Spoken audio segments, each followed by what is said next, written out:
YouTube. Alright. Music. Okay, we are live on all the internet things. I'm letting it power up for a second here. I love that you just raised the roof, but no one can see you. It's for me. It's for you, right, okay. For us. Yeah, it's to get hype. Get on my level. It's up here. Alright. Putting out the bat signal.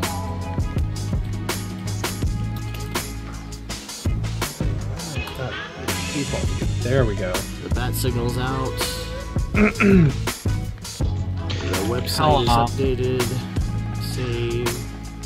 Facebook. So apparently, I have a video that has like 750,000 views on some random YouTube channel that I made.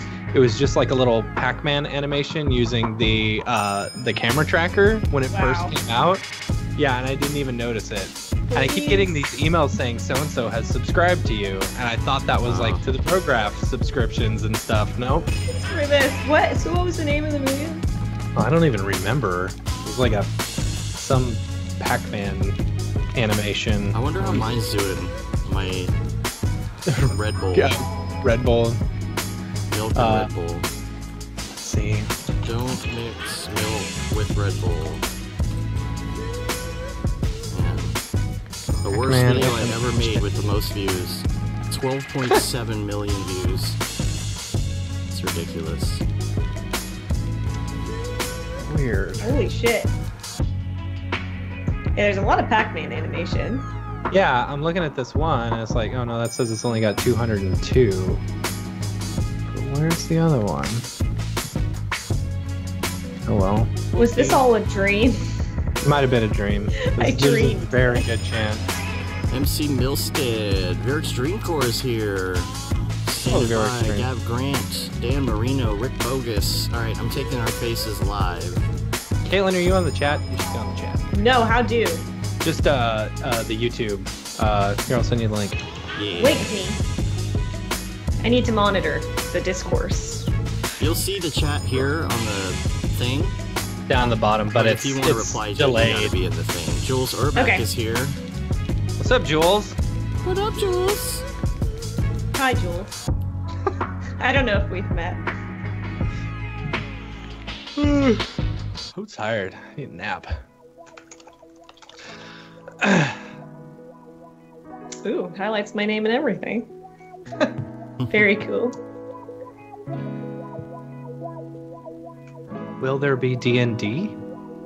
I'm ready. I got my dice right here. Do you play D&D? Yeah. Do you play other role-playing games? Yes, I am. I play D&D with Evan Abrams, and I play. I'm playing Cyberpunk 2020 in a cool. It started out as a D&D group, DM'd by Wes Slover. Okay. AKA Sono Sanctus. Have you heard of Mothership? No. It's one that a buddy of mine did. Wait, made it? Yeah, he made it. And so they just released an expansion pack like on a Kickstarter, and like they were only hoping to make $500, and they're up to $20,000. Jeez. So that's where all the money is made. Right? Okay. Nick did the video for their Kickstarter video. It was his first big video that he's ever done. Holy cow. Yeah, pretty cool. Do you listen to the Adventure Zone podcast? Oh, yeah. I'm really behind on Adventure Zone because I haven't really listened to the full, like the ongoing one, but we're like massive fans in this household of the whole Balance arc. Yeah. We're a Mabim Bam. We're a McElroy family. Yeah. The McElroys. We, I watched, or I listened to all the way until they finished the last big one, you know? And then they did a couple of like little side things. The mini ones, yeah. And then I was just like, okay, I don't know. I got a lot to catch up to. Yeah. The tone of it changed a lot, which I think like was hard for me to get into. So I think at some point I'm just going to go back and like try to binge this new one because it's not like D&D anymore. It's a new game system. It's like Monster of the Week. Yeah. It's definitely different. Like, it's a lot more actual, like, real play and not as, like, funny, dumb jokes like the first one was. Yeah. So it's just different. Like, it's a different tone. Have But you, I would like to catch up on it. Oh, Come here. Have you Make your debut. Have you seen Make your YouTube debut. Man. Have you seen Monster Factory? Yes, I have seen Monster Factory, and this guy does not belong on Monster Factory. He's a little angel. All right, go play.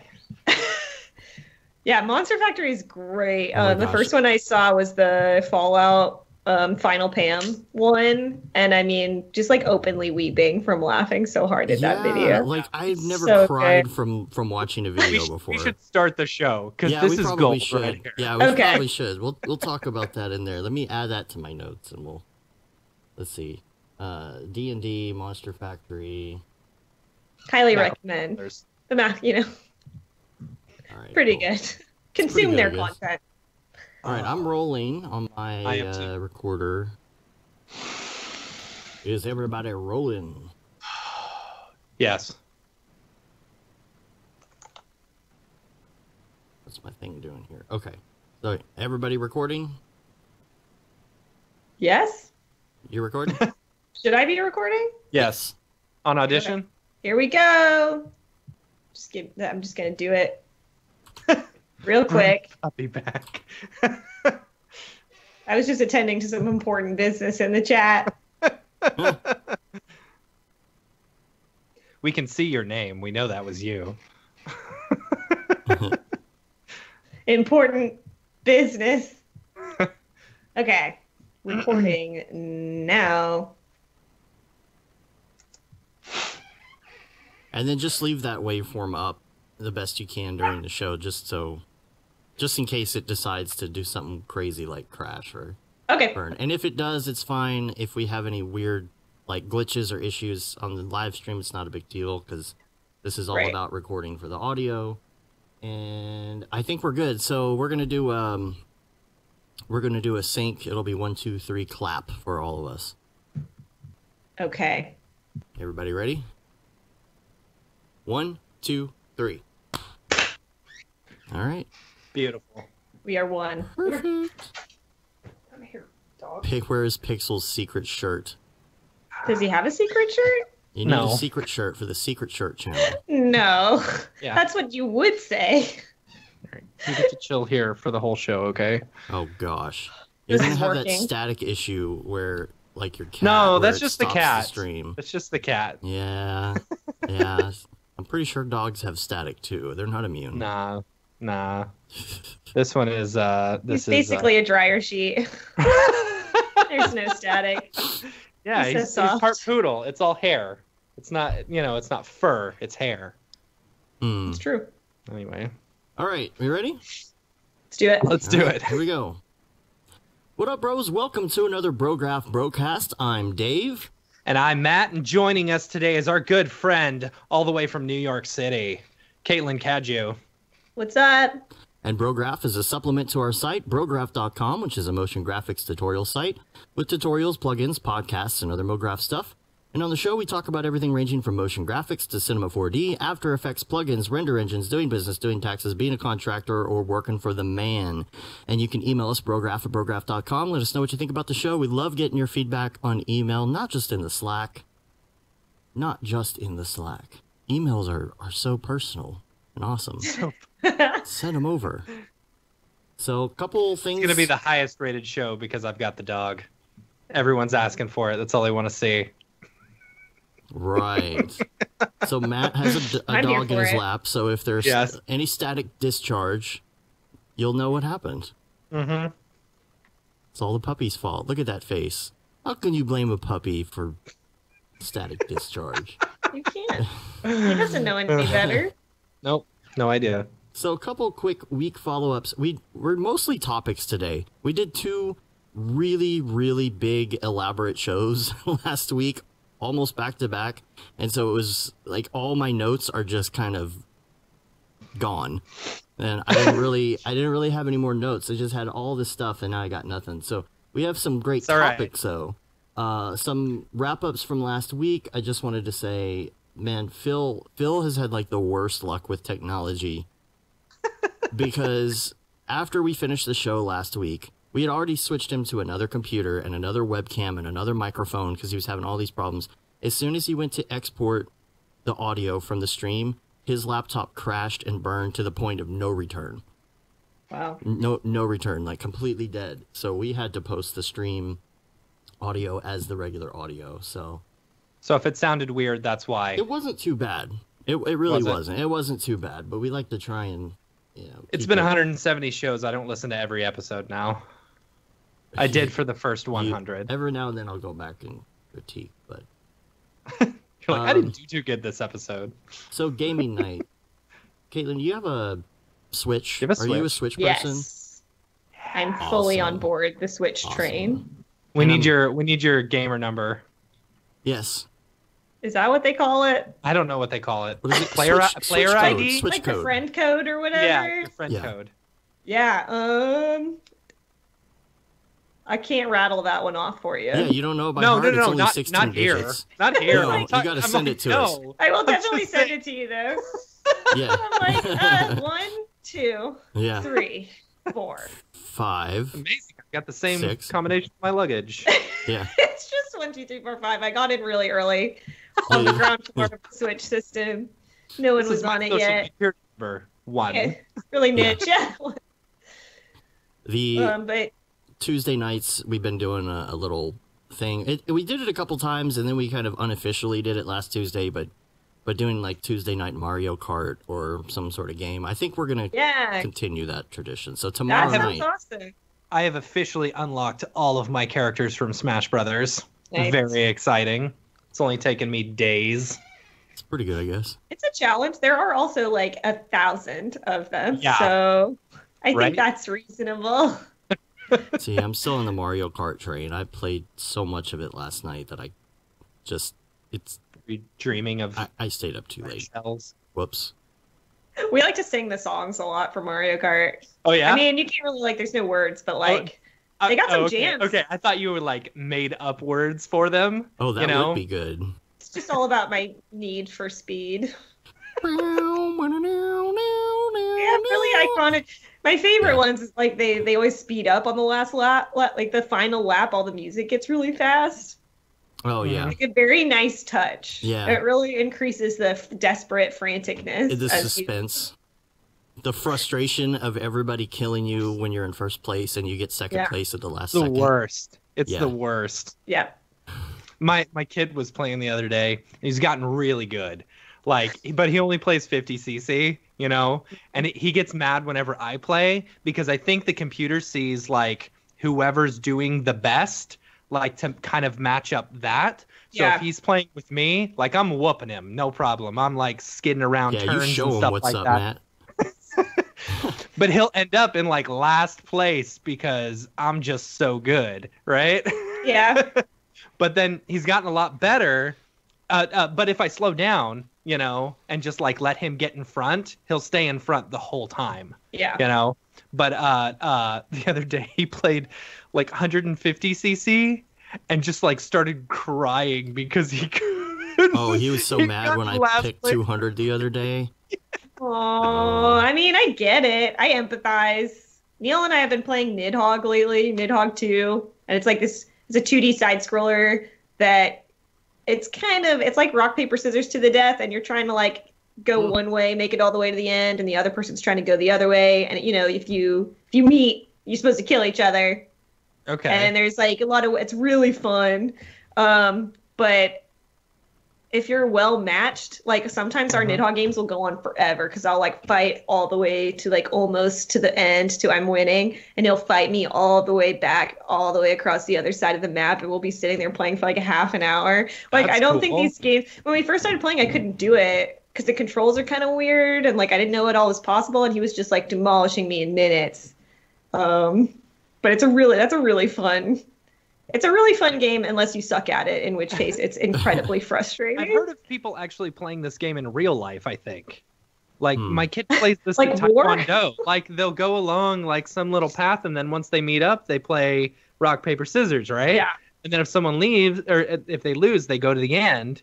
and then they just keep on going, right? Yeah, it's essentially that. That's cool. But there's a lot of screaming. Just Okay. like Rochambeau. It's pretty good. Yeah. Yeah. I recommend it. Cool. Phil said I got blue shelled with technology last week. That sounds Yeah, about right. That's a good analogy. I really like using that analogy in real life for a lot of things. I got blue shelled today. Let's just put it that way. That's Mondays. I always get blue shelled on Mondays. It's a good one for when you're like doing really well and then something ruins your entire day. Because that's how it always happens. You're always in first place when the blue shell comes. So your project is going along really well, and it Right. looks really good, and the client comes back with changes that make it look awful. That's blue shelling. The client blue shelled me. That should be like the standard definition. Yeah, no, I like that. Yeah. Secret shirt. I smell a secret shirt. My client blue shelled me.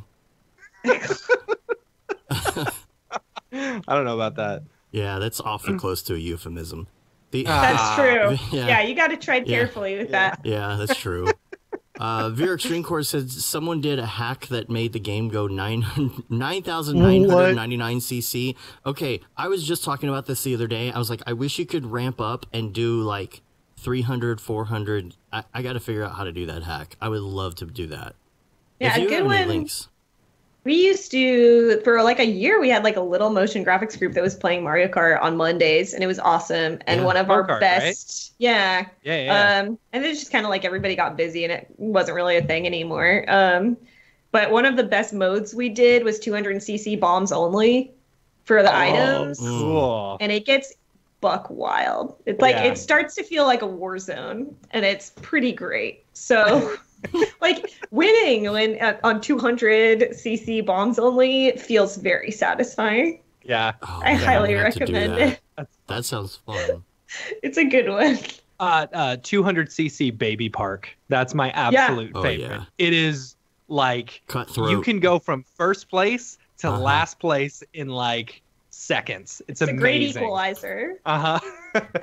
I have been able to do like first place 200 against the computer, no problem. I'm like, oh, I'm getting pretty good at this. And then I go online and I'm like 12th place. I won't play Yeah. online. It's Yeah. crazy. I don't need that. I don't need that energy in my life. So join us tomorrow night, 8 o'clock Central, PM. Mm-hmm. We're going to be playing online. We'll put a little tweet out, and you can subscribe to our Slack channel, Bat Signal Gaming. The Bat Signal will go out for the gaming stuff, usually Tuesday nights at 8.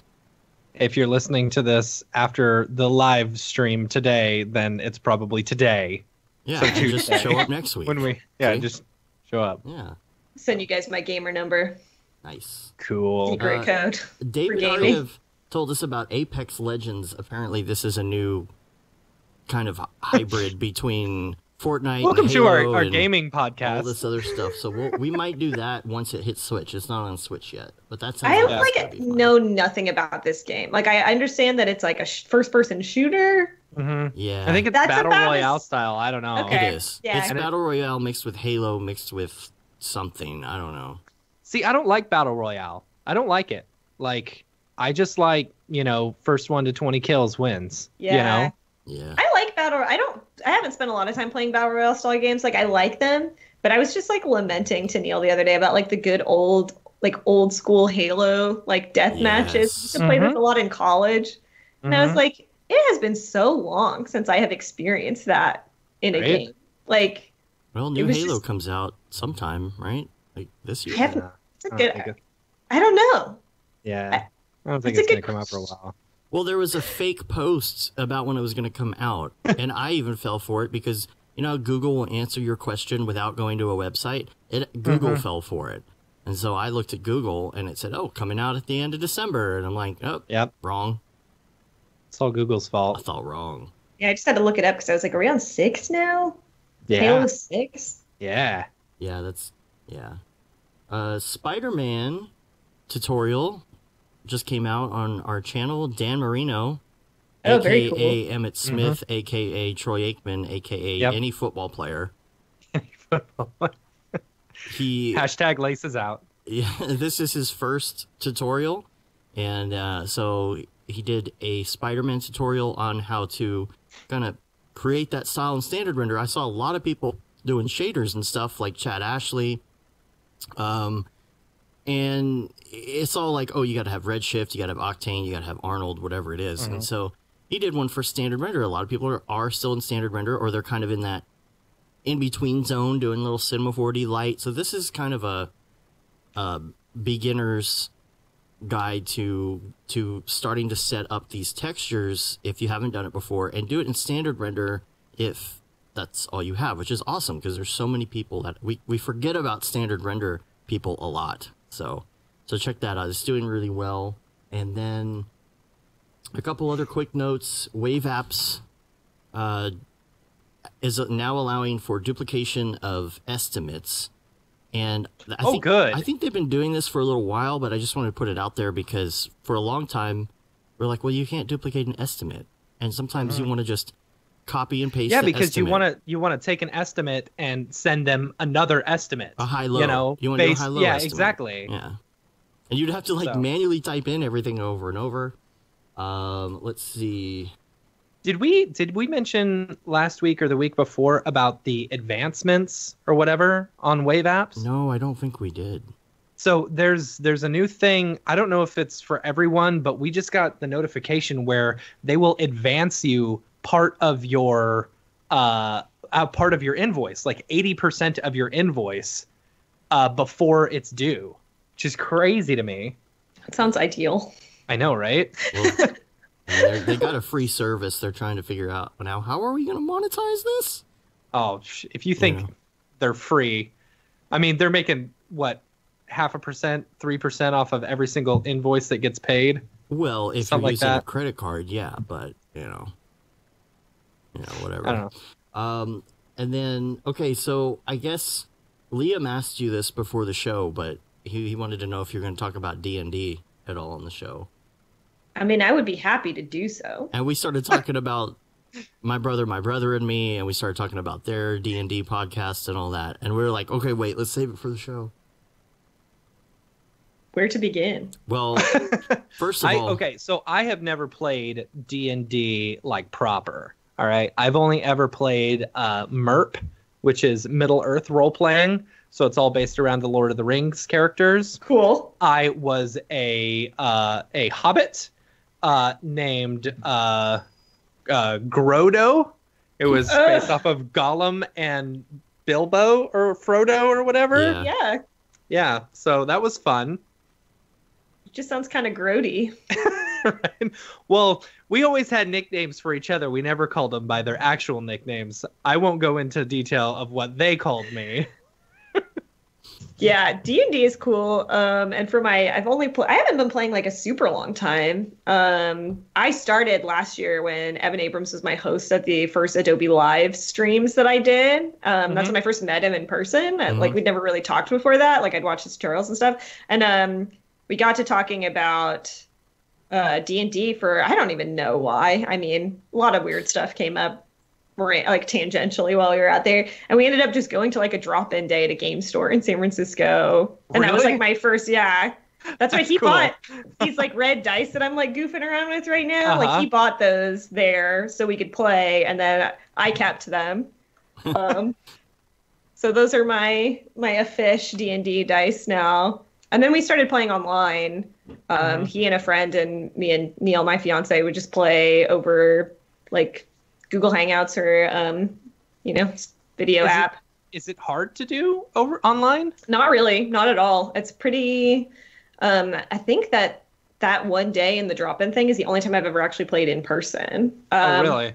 But there's like a lot of different, you can do dice digitally. Like I just kind of like to do it. But like, there's like roll apps you can put in Slack. So you have like a little D&D Slack, and he'll do all his dice rolls in there so everybody can see it. Cool. But yeah, it's really straightforward. Like the only downside, I guess, is like you can't all eat the same food. Like you got to bring your own beer or whatever. But like, right. That's pretty much it. It's actually been pretty seamless. That's cool. So there's never been a better time to get real nerdy. True. It's true. It's very true. Collectively in a group. Right. And the Adventure Zone is by the guys from my brother and me. It's their D&D show. We were talking about that with their dad. Yeah. Plus dad. Yeah. Yeah. He's like the best critical, part of the show, yeah. in my opinion. He's pretty crucial. That was actually like I was listening to that for a long time before I actually started playing, and highly recommend just because it's a great podcast and it's really funny. Yeah. And you also, even though they don't really follow the rules super well, which is like part of the fun of it, it's actually a pretty good intro into how it works. Yeah. And also, I know nothing about it at all. And I still enjoy listening to that. Yeah, and like D&D can get really hardcore if you want it to, because there's like spell requirements where you have to have all these like really specific ingredients and like keeping track of all the time, and like you don't have to do like that's especially from the Adventure Zone. Like they throw a lot of that out because it's not really, it's a little more like busy work.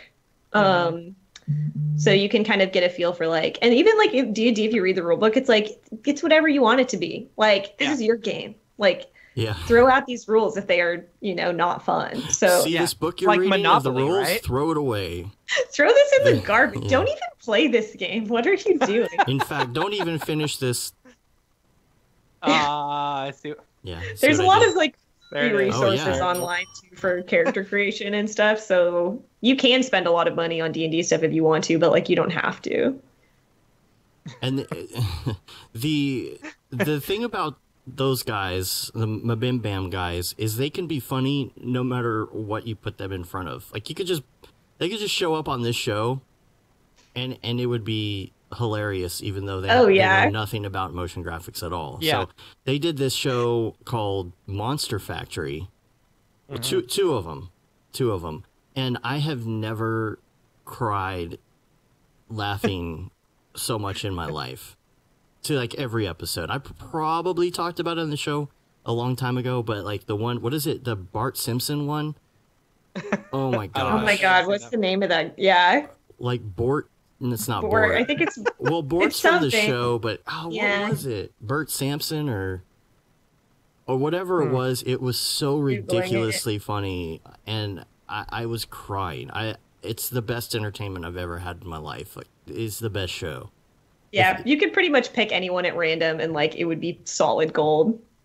Borth Sampson. Borth Sampson. Yeah. Yeah. So the whole object of that show is to take character creators from different games and try and make them as awful as possible. And it's the best. Great success. Yeah, it is the best. I absolutely love it. So, And then they just take them on little adventures throughout the game. Yeah. Yep. So let's talk about fun. Slack. I'm going to open the Slack back up here at the beginning of March. Yay. There's two things I don't like: opening the Slack and Beeple's people. Yeah. And we'll do Beeple's people. We weren't doing Beeple's people last time you were on the show, so we're gonna have to do that today. Yeah, I was like, I have no idea what that is. We'll explain the rules when we get to it. It's a fun little segment. But as far as the Slack, so I think we sent you a link to the Slack. Are you in there? I'm not. Are you going to be in there? Yes. You don't have to right this second or anything, but yeah, we'd love to have you like. I would love to join. We've got. And I appreciate it. We have a baking channel now. Who knows? Who knows? Okay. That's not approved. Delete. Yeah. No, we've got like parenting for one. I love the parenting channel. The There's some parenting great one stuff. is so good. Because everybody's kind of in similar situations. Yeah, and it gives us a chance to like complain about how crappy our kids are being, I don't have any, so like I'm just not there yet, That's okay. It's nice to know the problems I don't have right now. Yeah, exactly. If you ever feel like, life is really hard, just head over to the parenting channel and be like, oh, it can be a lot worse. Sometimes it is a motivator for me. Because I think about, it's really easy to be like, well, I don't have any free time. Like, how can I do personal projects? And I'm like, wow, I don't have to feed anyone but me. Right. I'm the only one. Like, I have infinite time, really, when you think about it. But then you go into the parenting channel and you realize it doesn't matter. Even if you could feed another child, they wouldn't even eat in the first place. Yeah. Yeah, I don't know about that one, guys. I don't know. Damn. It's a journey that's best left untraveled at this time. Yeah, but definitely come in there, check out some of the channels. There's just so much. Even like Make Windows Suck Less. If you're a Mac to Windows convert, I would say there were some good conversations in there the other day, like about key remapping and things like that. You know, it's like just kind of don't key remap, just learn the new controls. It'll only take you like a week, I promise. Yeah. And there's the burned request line, which is Burned awesome. request line. How do you pronounce his name correctly? Because I'm so bad at it. Baron. Okay. Wait, why is his time so desirable? What are we requesting? Oh, the Baron request line. He's one of the developers at Maxon. Oh. So he has his own request line. So if you have a Cinema 4D request or a bug, you can point it out there. It's pretty swweet. Yeah. That is cool. He's watching. The request that I saw this week that I think is a great request, this is from Goodwin in the Slack, is when using the split command, be able to hold down shift so that it doesn't do the split command and keep the polys on the original. It actually deletes those and splits. Oh my god, that would be amazing. That would be so great. Absolutely love that. You have a question My here? favorite request I've ever had was allow me to change the double-click make new material default material. I still want that. Oh, because when you double-click to create a material, it creates a normal C4D material. Right. If I want to be able to change it to like a Redshift material or a octane material or whatever. Mm-hmm. Yeah. Yep. Yeah. They watch that stuff and they respond to it the best they can. Yes, they do. They take in all the input. For sure. He's probably watching right now. Hello, right. Maxon. Somebody at Maxon is probably. And I just hang up. No, I would never do that. I know Kevin's secretly watching right now. Yeah. He's going to pop in the chat. Watch. Yeah, he is. I'm ready. So, okay, next on the agenda would be... Okay, here's the deal. We're mainly doing topics today, but I did have some Ravcock things I wanted to put in real quick. UDIM for Octane, apparently. I just caught a headline of this, and I hadn't heard about it yet. Being able to bring in Substance straight into Octane. Okay. Is this... Wait, Substance Designer stuff? What do you call them? The SB whatever files? SB sub files? Okay. Into Octane. I just caught some sort of headline about that today, the weird material file. So I'm looking into that. No, I don't hear your dog. Is your dog? He's going crazy on like some sort of chew toy or something. Oh. No, we can't hear it. It's okay, good. And then Academy Awards last night. Did you see the picture of Jules and there you go, Very Extreme Core. Subsar. UDIMs. Yeah, I mean that's what I was thinking. I just didn't want to come out and say it. Yeah, and then Jules and oh gosh, what's his name from Arnold? I don't know. You know what I'm talking about? Yeah, I know who you're talking about. I don't remember his name though. The CEO. Yeah. From Arnold and Jules last night at the Academy Awards together. It was like, I don't know, it was epic. There was a picture online. Maybe I had to be there. I don't know. Anyway. Maybe. All right. See, I told you I didn't have any. Marcos. That's right. Yeah. I didn't. Yeah. Yeah. Jules came in. Yeah. I didn't have any. I didn't have anything else besides that. So let's get to topics. Yay! Let's do it. Because this is where we're get into some. Excellent. Well. Yes, excellent. The first topic today is personal projects. Been talking about this a little bit lately, and we thought never heard of them. Never. What are those? What? Try Marcos. See, Jules is in the chat. Yeah. Yeah, it was epic. That's when funny. Worlds collide. So. What, Jules, were you giving him some good advice for how to make a good GPU renderer? Oh. Oh. Sorry. Dang. Sorry. Call the burn unit. All right, man. Personal projects. We've been talking about this a bit in the last couple of weeks. We've been talking about the fact that you got to schedule some time for it. You've got to take maybe find a good way to get these little bits and pieces of personal projects out, and even if it's little Instagram things, or schedule your time to do a little personal project, or if you want to, make a big personal project. How do you make time for that? What do you do? How do you not kind of set it to the side and forget about it and make it fade away for a while? So that's what we're going to talk about. Let's crack this open. Yeah. Let's crack it wide open. Let's do it. What are your thoughts? Like an egg. Here we go. Okay. I've had so much experience with this. I have this vivid memory of the last time we talked on such a podcast as this. Right. That I was talking about doing a personal project. And at this point, I can't even remember what it was. And I didn't say what it was on the podcast either. And you know why? I'm going to assume, since you don't remember, you did not finish that personal. Happen. Right. And I can't remember which one it was, because the one I'm working on 2 personal projects right now, and I'm having the most success I've ever had working on a personal project. Obviously, they're not finished. So I'm like pumped to say that I at least seem to have found things that are working. And at that time, I did not.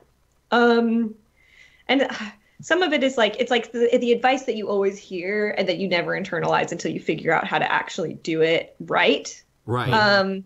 And at that time, I do remember that I was trying to start kind of an accountability group, and that these things have gotten pretty popular, I feel like, in the past couple of years. I like that. Yeah, like little mastermind groups, and I had a Slack, and like, you know, pick these people that I knew were interested in working on personal projects or had something going, and I was like, you know, I've heard of these. What we do would just be like, let's meet and have like a video chat every week. And we check in and we keep each other going. And the biggest problem I ran into with that, because that is a great model, why it wasn't working, I think, is all of us were kind of adrift. No one really had a lot of experience getting their stuff done. I mean, at least of all me. And I'm like ostensibly in charge of it with a friend of mine. And we were both just kind of like, we're bogged down with work. We were kind of unfocused. We'd never succeeded in doing this before. And it just fell apart. Like, we just didn't have time. And everybody would kind of be like, well, I didn't have time to work on this week. And like, we just weren't doing it. It just wasn't happening, which was kind of disheartening. So then you need an accountability group to like continue the accountability group. Yeah, the accountability buddies. Yeah. And so, yeah, that fizzled. That was quite a while ago at this point. This year, I decided, I was like, well, you know, what I really want to do is make short films. I want to do this. Like, I want to actually do it. I've been wanting to do it for years. I've made progress and like fits and starts. I've never really sealed the deal. And I did for the Jiffy Film Fest. I'm never going to say Giphy, guys. It's just wrong to me. Don't at me. But for the Jiffy Film Fest, it was like an 18-second, like, make a video and submit it to this film fest and see if you get in. And I was like, 18 seconds, I can do 18 that. 18 seconds. Okay. Yeah, it was. And so, and I did it and I made it and it got in, which is really exciting. That was, I think it was in November last year. It's hard for me to remember. Is this online somewhere? Can I look at it? Yeah, it's on my website. It's one of the has a big reset on it as the thumbnail. It's Jiffy, Billy. Billy also asked, am I talking about my current accountability group? No, my previous Jiffy? one is like the peanut butter, right? It's like it's a peanut butter contest. Yeah, it's peanut butter online. It's on your website. What is it called? It's called Quit Reset. I'm pretty sure. Oh, cool. Yeah, I got it. Cool. I had a lot of fun making this. I spent probably a month just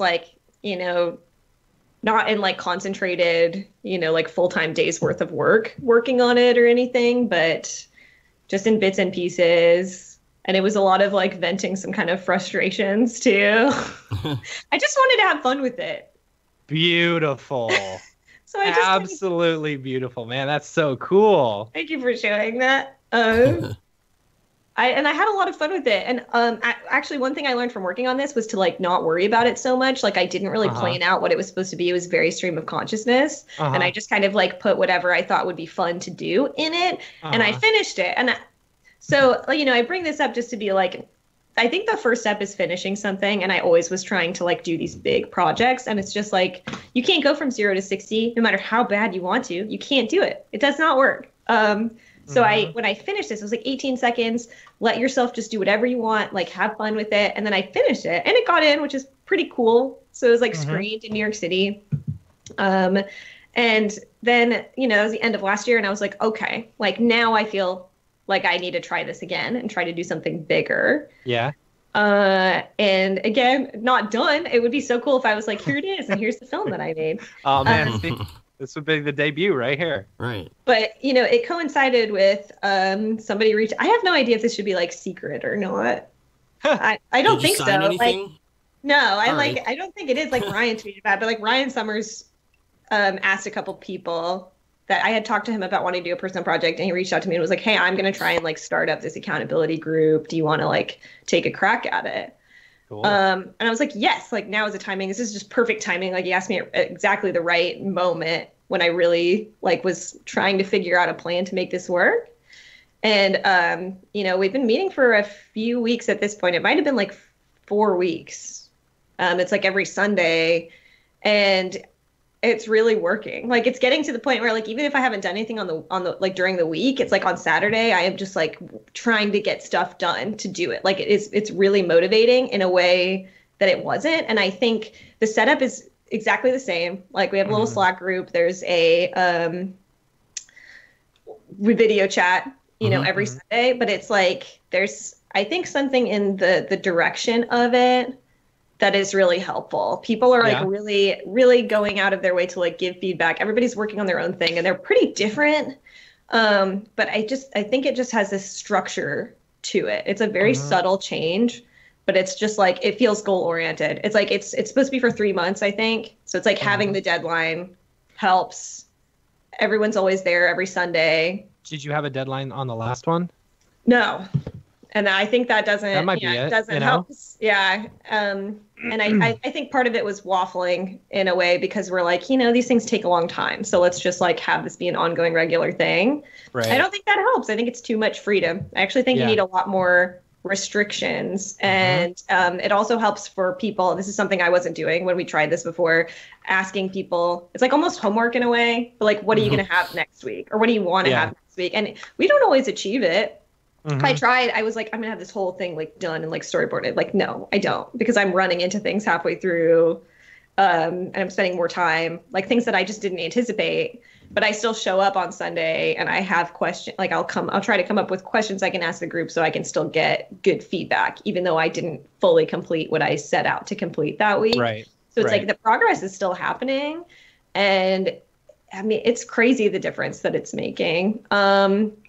And that I think, you know, this is kind of tough to, you know, how do you like manifest this in your own life? Yeah. But I really think a big part of it is, you know, finding out what works. Because like having the deadline works. It's a relatively small group, you know, and everybody always meets at the same time. Just make sure it works for everybody. And I guess after that, I think it's a matter of like finding those people.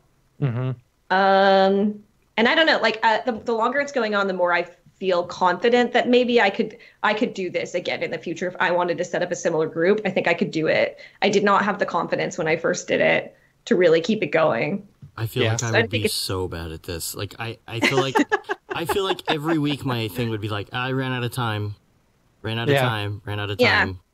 I mean, you know what? It is that, but it's like we're all still making progress. Even, I mean, some people are still doing it too. Like they're still like, you know, achieving their goals every week and stuff like that. But it's the difference really is that you're still getting stuff done. The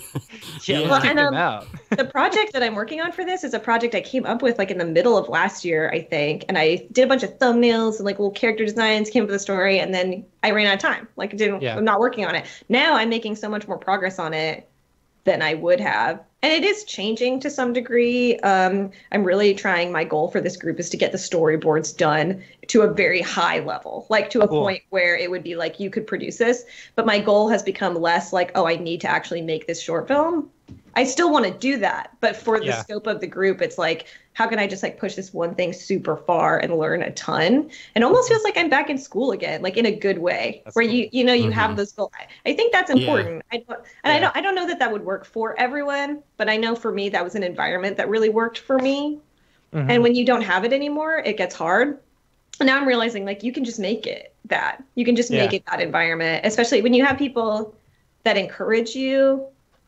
This is the biggest other thing that I've learned. There's another project I'm working on. I don't want to talk about it a ton in specifics just because it's super early and like it's a lot more freeform at this stage. But there's like a local friend I have here who reached out to me wanting to work on something. which is weird because, I live in the middle of nowhere. I don't really live with a lot of like, I've never really been in an environment where I'm just like hanging out with my creative friends in person all the time. We get, we're meeting up every week in person and talking about this, and it is like such a breath of fresh air. So I guess this is kind of specifically for people that don't live in a major city maybe and like hang, with anime. Like when I was in New York City, it was a lot easier to do that. Now I'm upstate, so it's a little bit more, it's harder to hang out with your animator friends because none of them live here. Right. But it's crazy how much of a difference it makes when you sit down with somebody in person and you're like, all right, like, what did we do this week? Like, here's the drawings, here's the story. Yeah. You gotta be able to find a way to like get as close to that experience as possible, right? Virtually somehow. But I totally get what you're saying. It's super easy to get distracted too online. Like anytime Dave and I have had meetings, it's like, oh, this Reddit. Yeah. Oh, sorry. What were you saying? Yeah, it's kind of tough. And I think it's possible, but it just takes work. And like, not everybody who you're working with remotely is going to be putting in the same work to stay focused and like to stay on track. Totally. It's something you really have to work at. It's it's definitely a skill. So I think that's a big thing. I'm so excited to see you like in the Slack. Like it's gonna be fun. I'm just saying. I can't wait. Yeah. Hopefully it's good. It's positive vibes that I want to be bringing. Yeah. Learning, sharing. There's a question. Where did it go? What resources are used to do collective sharing of the process timeline? What are you using to share? Are you using? What are you doing for accountability? Like what programs are you using? Do you have any programs that Slack like and for sharing Skype documents? It's almost all Slack. And I'm not really using any kind of a scheduling thing. I think I've tried this before and I think it doesn't really work for me, or I haven't found what works for me. But, if I'm taking this project and I'm like, well, I want to like do it from nothing to fully completed like short film. I used to try and schedule all that out and it just never happens because it just inevitably falls apart. Maybe I just don't know enough about the process. I think that's pretty common for stuff like that to happen. Maybe. So right now it's like I'm just taking it a week at a time and only focusing on the week. I actually think that like looking at the big picture makes it harder to do. I think I learned that a little bit from the Jiffy thing because it was like, it's 18 seconds, it's due this day. And I was like, okay, I can do it. I'm really good at hitting a deadline. Yeah. No matter what if it's a really fast deadline, sometimes stuff is like not nearly as cool or as well done as it could be. But that for me is not really an issue. And I kind of extrapolating that and realizing if I don't have a deadline, things get way harder for me to do. Like that's kind of important. But if it's too far out, if it's too big of a thing, it's really easy to be like, oh, I'm overwhelmed. Like there is so much I have to do. And now I'm just like, I just need to finish all these boards. And then when I'm done with that, I'll review them and I might add stuff on, but I'm not worrying about it right now. Like I'm only worrying about getting these storyboards done right now. Yeah. And then I will think about moving on to the next thing. Cause otherwise I'll get freaked out and I won't do it. Have you like written a script and everything for your short film? I mean, I'm assuming you have. Yeah. There's no dialogue in this one. Cool. But I had like I thumbnailed out the whole thing, and that's what I kind of learned a lot about what I need to actually put in like some more fully realized boards. And I wrote like a story outline. So I have like a page in my sketchbook that's just like text all the way down, literally just describing the actions that I think are important. Yeah. And another thing, this is just like very particular to my specific project, but that Ryan recommended in this group that I think is fantastic if you're doing a short film, is I had these like tiny little thumbnail sketches of the whole story. And he was like, scan those in and like put them in Premiere on a timeline and put like time it out and just like put music on it. And it doesn't have to be like super polished or anything. I mean, it's not like these drawings are so small and bad. Like even I can barely tell what's going on in them. But for just my own review purposes, it was great. And it felt like such a big achievement, and it was so easy to do it with what I'd already had done. And then I can just look at it and I'm like, oh, the timing like isn't right here. Or, oh, actually this part does feel good with this music that I picked. It's just like scratch music. Oh, this is like actually working. So maybe in the second half, I need to add a bunch more drawings or like a bunch more scenes. That was like a big turning point for it. So it's even like really little things I was so pumped up to like keep working on it after that too. So just like things that can help you look at it and be like, oh, like look how much I've done actually, like, and I know what to do next. I completely I completely feel that whole like excitement thing, because when I approach projects, sometimes I feel like I do it in the wrong order. We have our little group text thing between me and Matt and David Ariev and EJ. And we just chat about whatever sometimes. Sometimes it's completely stupid. Sometimes it's stuff that's actually... Most of the time it's most of the time is, yeah. So whenever I'm working on a project, sometimes I feel like I go out of order. It's like, first of all, I'll just start working on a portion of it, and I won't really have like the camera move. I'll just be modeling something. I really Dave, won't you just have like to get to work. That's what I'm getting to work. You just like to get to work. But so what I've been trying to do with a lot of things, like I do it a lot when we're doing actual projects, but with my own things, I don't do this enough, which is come up with the idea, not in front of my computer. That's my number one thing. You know, get a book, a sketchbook, write some things down. I don't know, walk the shoreline a little bit, think about it. That's actually an analogy to, I talked about that a long time ago on the show. Well, walk the shoreline and actually just think about the process and what you're going to do. And so this was a stupid side thing I was just kind of doing just for fun, just trying to throw out some more renders or whatever. And I sat there kind of thinking about what I wanted to do, and I looked at some inspiration, and I thought, I'm going to start with a camera move this time. And I'm just going to block it out. But then there's something about blocking things out and just not thinking about doing textures, not thinking about, is the geometry right? Whatever it is, just get that in there.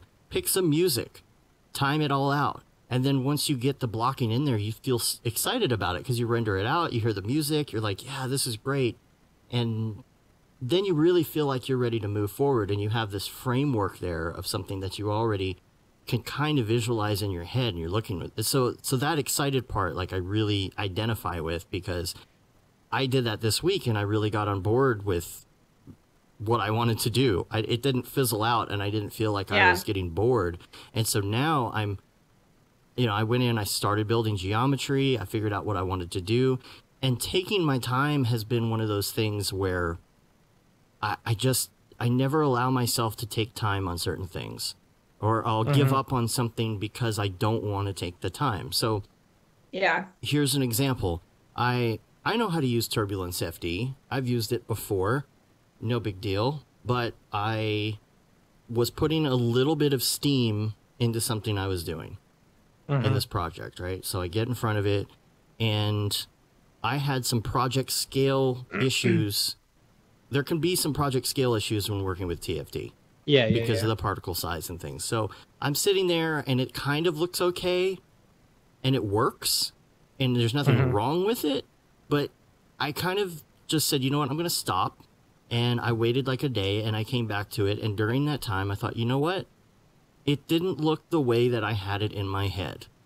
And so usually if I were in a hurry to get something out, I'd be like, well, that's good enough to get by, but that's not the purpose of doing this.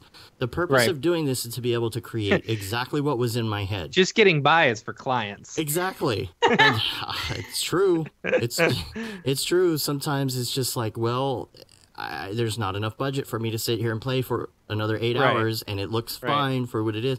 But I'm like, you know what? This isn't what I had in my head. I'm going to go back, and I'm going to make it today look like what I had in my head. And I just spent the extra time.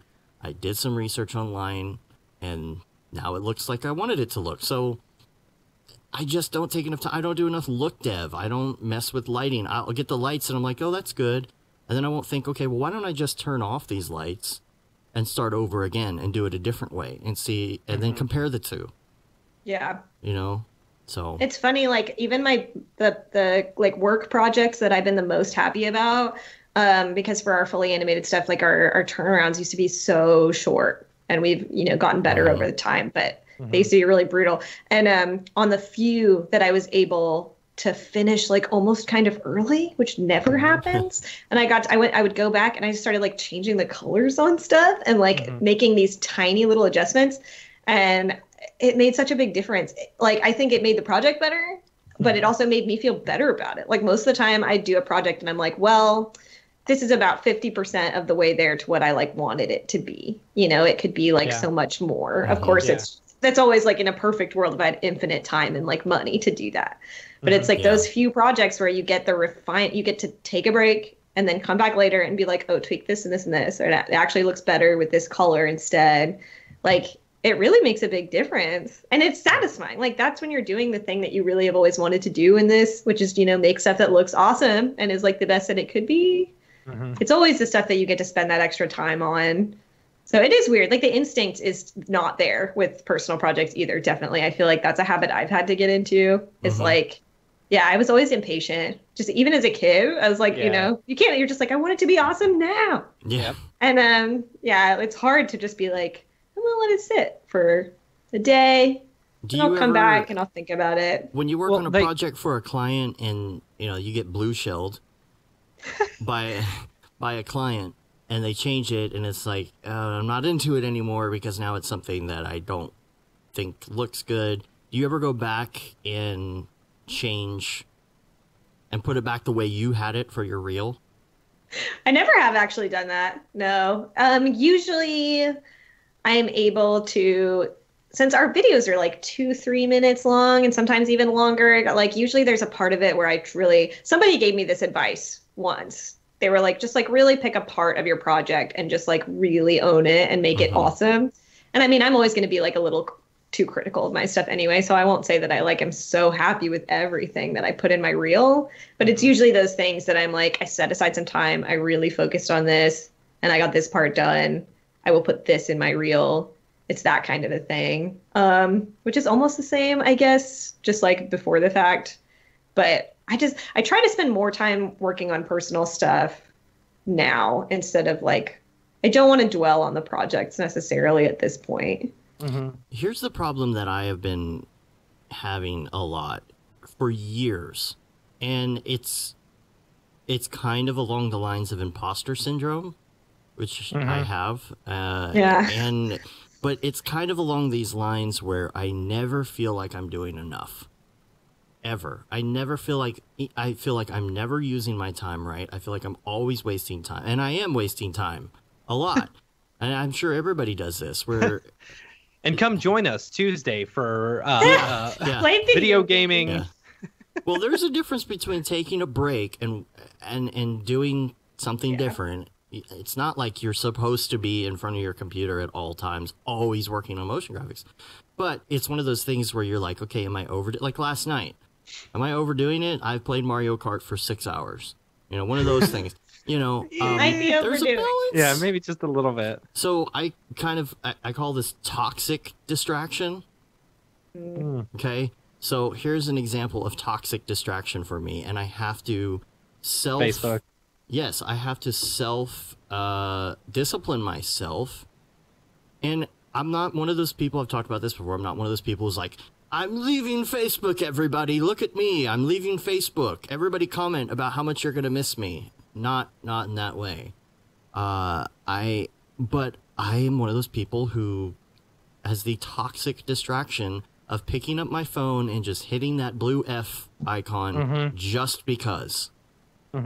Yeah. Just because. And I find myself scrolling and not even paying attention to what any of it is. Yeah. I'm just doing it as a habit, just to scroll through. And I get to these points somewhere where it frustrates me so much that I'm doing it so much that I just delete the app.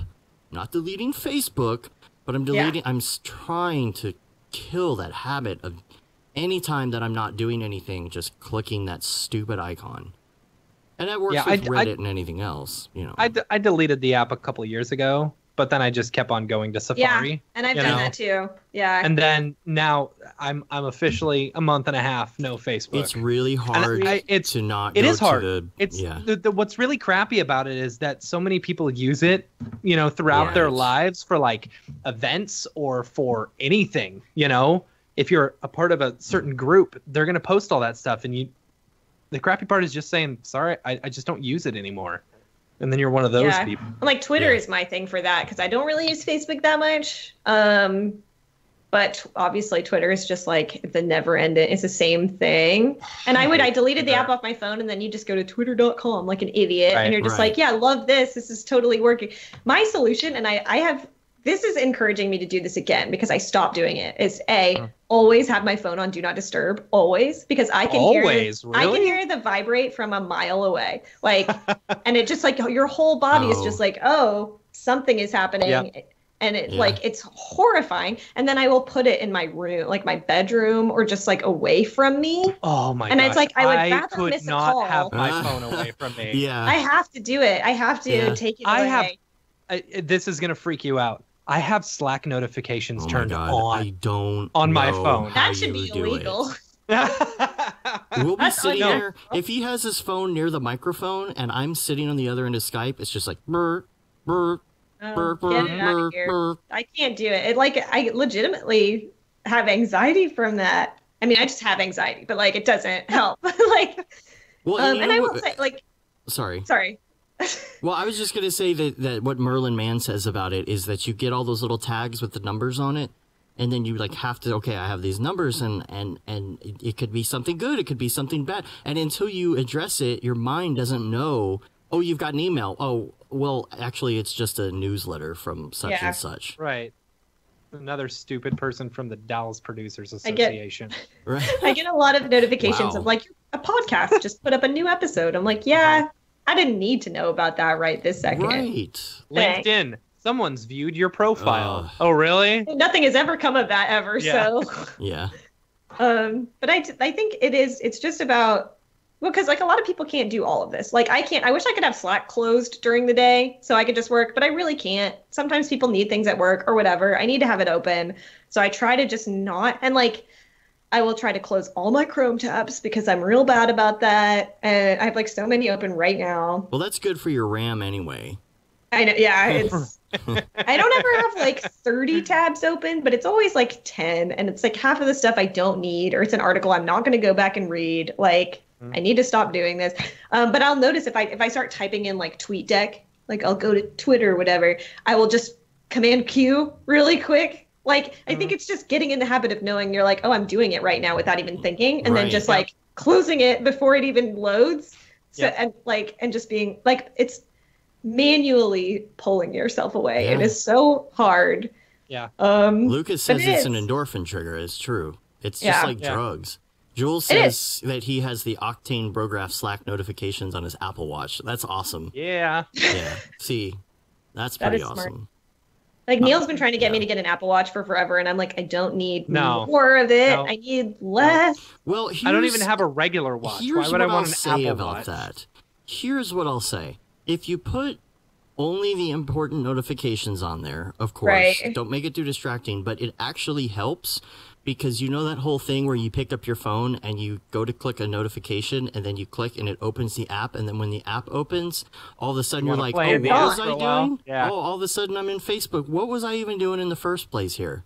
Oh, that's right. I was checking this message, but I got distracted by the little badge with the 4 next to it, which means somebody commented on some post and somebody on the internet is wrong. Someone's commenting back on the thing that I didn't like about those politics. So now I've got to go and respond to them. Someone on the internet's wrong, and I got to fix it. And I have to point it out. Maybe that's the happy medium between, like, if you don't want your phone near you, but you still need to be plugged in. Like, maybe I have thought about that. The watch. At first I was just like, this is going to kill me having my wrist buzzing all the time. I'm like, I'm going to die. But see, that's the thing. If you just put the important ones on the watch, if you look at the watch and you say, Watch would let you know. Yeah, so it's a twofold, a 2-prong attack. Maybe I'll get an Apple Watch. I look at the watch and I say, every time okay, you get I a don't have to notification, address your heart this. rate goes up. Yeah. It's very possible. It's a vicious cycle. No, but I look at the notification on my watch, and I'm like, oh, cool, I don't need to address this. And I put my watch back down, and I keep working. It actually can help.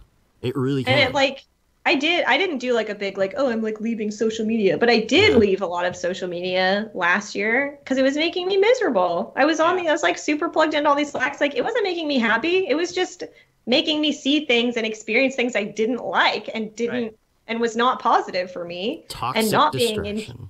It was super toxic. And, like, honestly, in some ways it's kind of a bummer, but your day-to-day is so much better when you're not, like, running into bullshit all the time on the internet. Yeah. Yeah. And just like, I don't know, it's not perfect, but I have made a lot of progress on that front, and it helps to just not be seeing as much. I get so but ADD. is it like, here's the thing. Is it like, and I've run into this because I'll get on Reddit and I'll go over to the news section, you know, on my phone, and it's like, Trump said this, Trump did this, Trump did this, but it's the same story just 8 times. Yeah. You know, and I get this in my head and I'm like, oh, God, you know, and then I'll switch over and it's like, oh, like r/aw, where there's just puppies and stuff like that.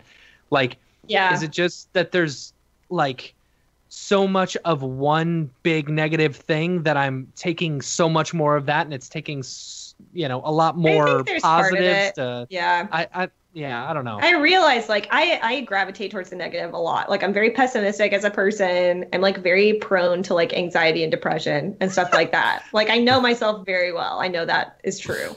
And it is that like seeing stuff like that all the time is like really draining. And even if it's true, because I would feel like, but I, you know, this stuff is happening, like, and I should care and like try to stay abreast of it. And like, I think that is true, but also like, some of it was like, I need to take a step back and realize like I'm wasting any time I have right now to do anything positive for anyone, including myself, but also others. Like I need to try and use the time that I have. Like I have no choice but to be in like on this planet at this time with the world in such and such a state. Like I might as well be using my time better. Like you are not helping anyone by like reading news on social media and getting upset. Totally. Right. You know, like it's good to know those things and like be aware of what's going on. I think that's very important, but not letting it just like keep you there. You're not like life is passing you by. Like it's time you're never going to get back. I think maybe I'm going to give up politics for Lent. That's a good one. I mean, I wish I could do that. That's what the politicians want you to do. Right. Do they? Yeah, like I have no idea. I don't know. But is it also an ignorance is bliss type thing? Like I'm so tired of seeing all this negative crap in in politics or in Facebook or people posting or dumb people posting stuff. Like I'm just gonna stop going there. That just means it doesn't exist. I mean, I think that's why I think you can't avoid it, because I can't. Like there are things about politics that I can't avoid, and like there are a lot of people out there that can't avoid it. So like they can't. No one can really afford to do that, but it is, I think you should not let it, if possible, like take every moment you can to not be wrapped up in it just for your own, and if you're like, you know, not in a good place mental health wise, like it's very hard for you to do anything helpful in the situation, you know? So like if you need to create space for yourself to be okay, like pretty much no matter what's going on. Or save a designated portion of the day to be upset about. Right. You know, I put away 10% of my day to get upset about things. That's Facebook. When I go to the angry dome. I actually do think that's a good idea, though. I think you should compartmentalize it to a certain degree. I got really bad on my desktop for a while as well. When I didn't have the app on my phone, I would get on Facebook on my desktop. And then I came up with a rule for a while where between 9 and 6, I can't open Facebook.com unless it's business related. I think it's a good idea, actually. And I'm trying to do that now, is to be off of social media unless I'm like, oh, I need to like post this thing at this time or whatever, which I don't really pay a lot of attention to. So like there are small exceptions at times, but other than that, I try not to. Everybody can go back and like look at my tweets and see that I'm like definitely on it like during the day. I was gonna say the last tweet that I think that I read was actually yours. Yeah, probably about the Apple iPad, the new one. Yeah. You know? Yeah. Which, by the way, the drawings are awesome. Thank you. Super killer. Yeah. I'm so addicted. I know I've only had it for like one. I've been going back and forth on getting it for so long. But I mean, it's beautiful. And I think I will draw more because it's so easy to do it on the couch and just like, I don't know. Like I spend enough time like trying to unwind on the couch and like watch TV or whatever. Like I'd rather be drawing, but I just don't. I even take notes with it. Easy. Like the notes app, like just, you know, handwritten notes and stuff. Sometimes it's fun. That's cool. It feels different. It's like so satisfying. I do like it. Some people don't like the texture, which I think is valid, but I think I've just been drawing on tablets and stuff for so long that the smoothness doesn't really bother me.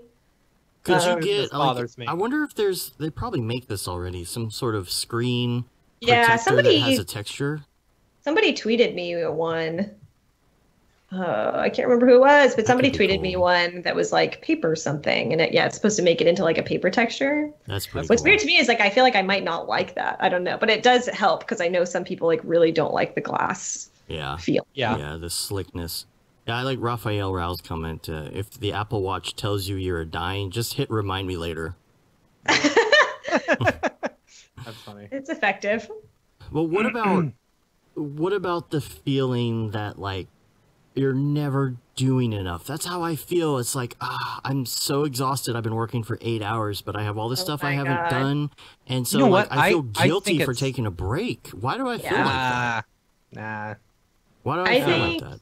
I think it's like a time management thing in a way. I really am trying to do it's like mindfulness. It really is though, but it's like the less time I think about big picture, long-term stuff, the easier it is for me to like actually get stuff done and not worry about it. Because I just like beat myself up so hard for that. I'm like, why am I not crushing it right now, killing it? And it's like, because this is an unreasonable thing to ask of yourself, you know? And like if you just focus on like, I am not good at this yet either. I'm not. And I'm really trying to work harder on it. But it's like, today is today. What am I doing today only? Like, what can I do the best possible? And just like be so in the moment. I think that's the only way. That's the only way I can think of. And it does seem to help. I'm always the happiest when I'm like just working on a project all day and it's like the time's just going by, you know, you just get really into it. To the point, I was Googling that the other day being like, how can you force this to happen? And like, you can't force that state of mind to happen. Like it happens when you just like get into the zone. I know. I hate that because there's some days where it's like, I have all the time to get in that mode. Yeah. But I just can't get in that mode. And there's other days where I'll only have like 2 hours and then I get into that mode and I'm like, oh my gosh, like I'm distraction free. I haven't had a phone call. I haven't been on Facebook. And it's been 2 hours and I wish I could keep going, but I have errands to run and that kind of ruins it. How do you, is there a pill? I wish. Oh my God. I think routine is the biggest thing. It's called Adderall. Yeah. Yeah. I'm like so routine oriented to the point that I feel like it's boring, but it's like, I literally have like my evening, like weeknights are scheduled. Like we have like a Monday night hangout with like our local friends. That is like, we move it sometimes just for schedules, but it's like every week we hang out, we play board games and we like eat pizza. And it like, that's like friend time. Like it's scheduled, but that's how I have to live my life so that I can know when I will have energy. And like Tuesdays and Thursdays we go to Taekwondo, Neil and I, and that's our fitness. What belt are you?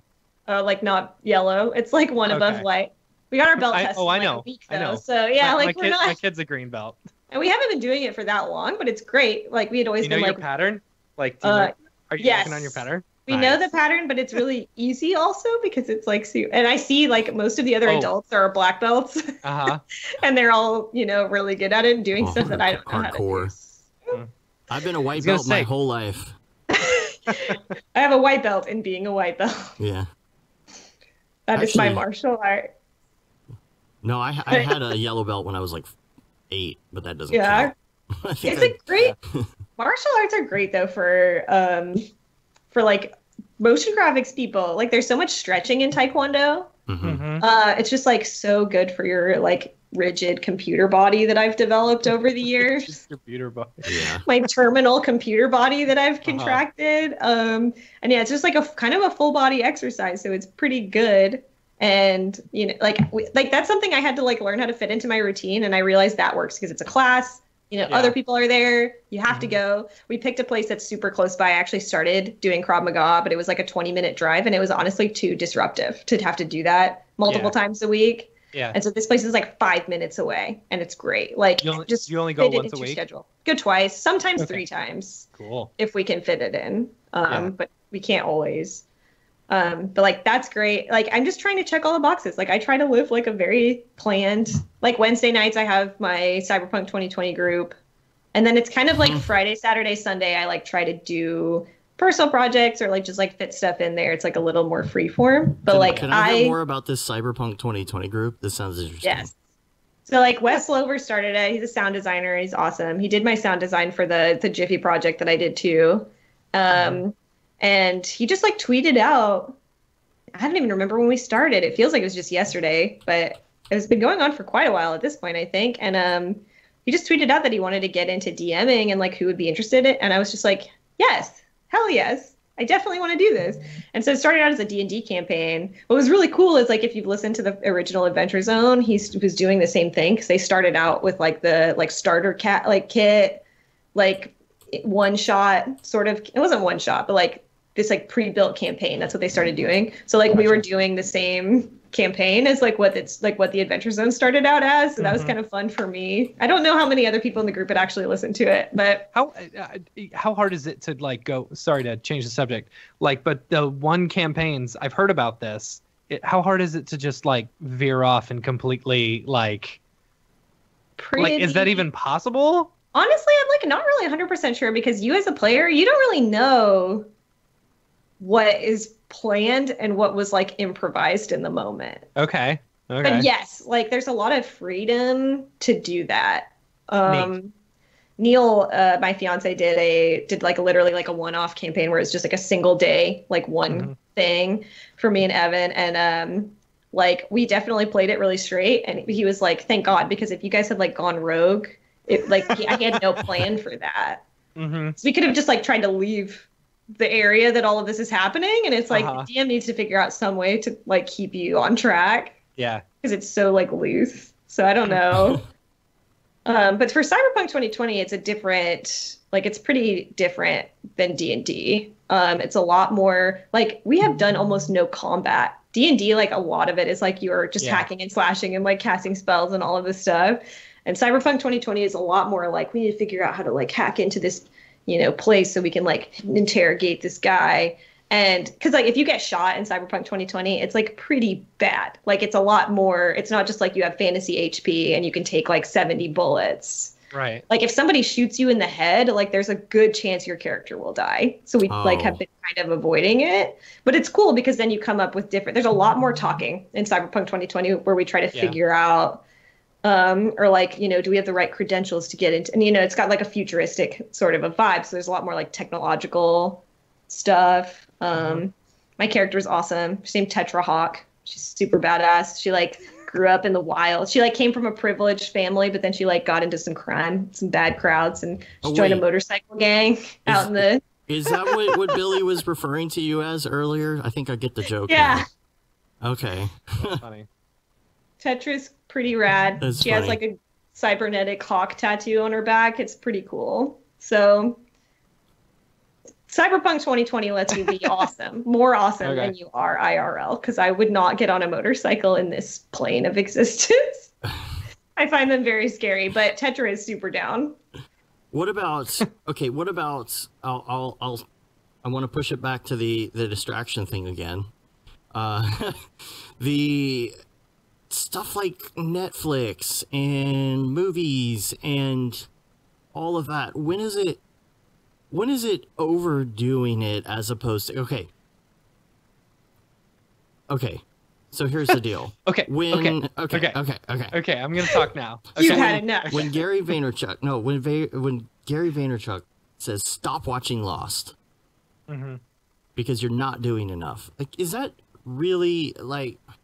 This is where I have a problem with it because I love Gary V, but like he's so hardcore sometimes about having these side things like Netflix and D&D and cyber. Here's the thing, you know. Yes, but when he says stop watching Lost, right? He just meant Lost was bad. Stop watching. Right. Well, he's saying stop wasting your time, right? Now, if like for us three, you know, we're in the industry. So watching TV is actually, you know, research for us, you know, like in storytelling and production quality, lighting, you know. That is true. It's a fine line, I guess, is my answer.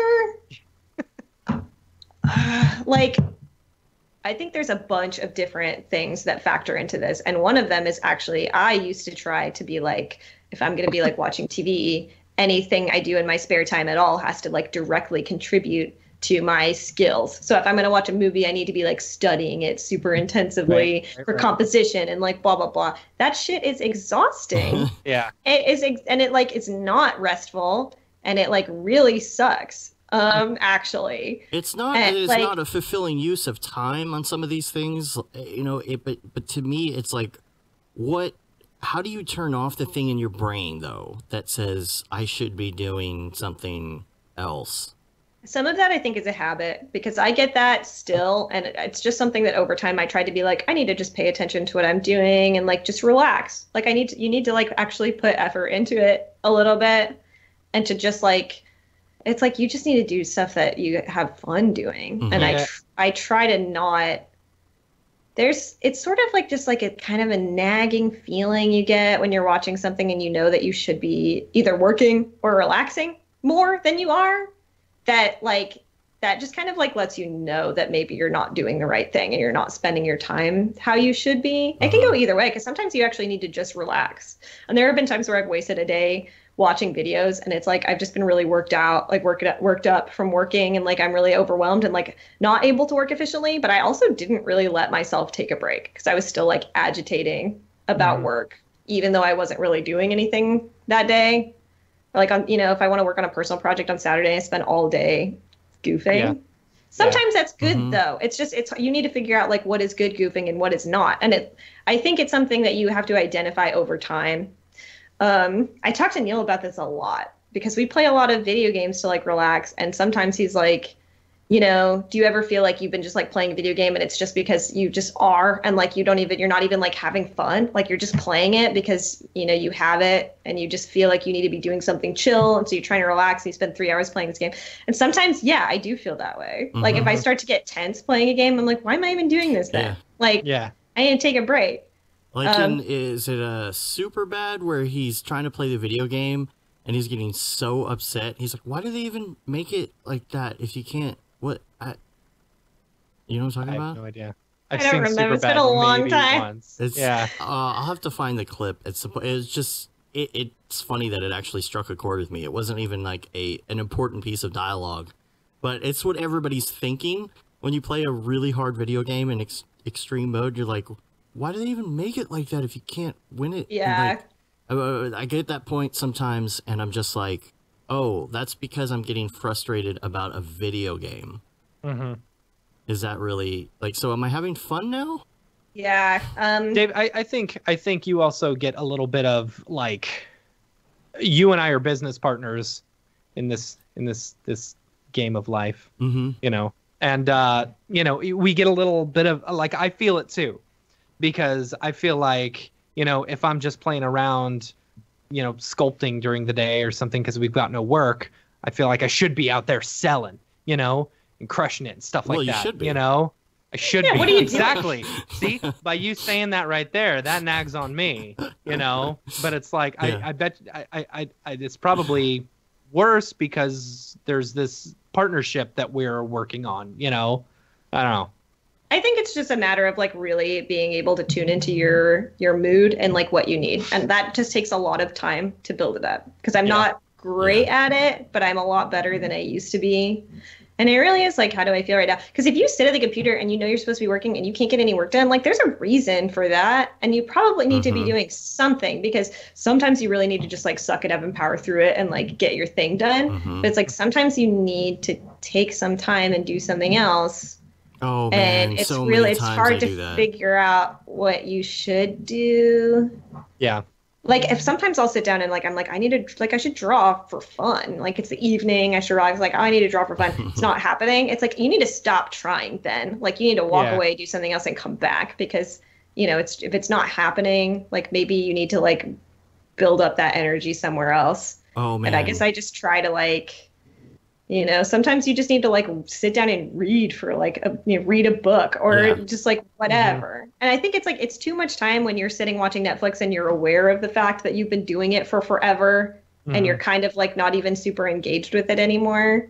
Well, like I saw like Spider-Man yesterday for the third time. Yeah. Because it's the best movie that's ever been made by human hands on this planet. I need to go see it. I haven't seen it yet. But it's like, I don't like that maybe to some people that would be like a waste of time, but it's like I genuinely get so much joy out of that movie. Like it makes me so happy and I'm just having a great time.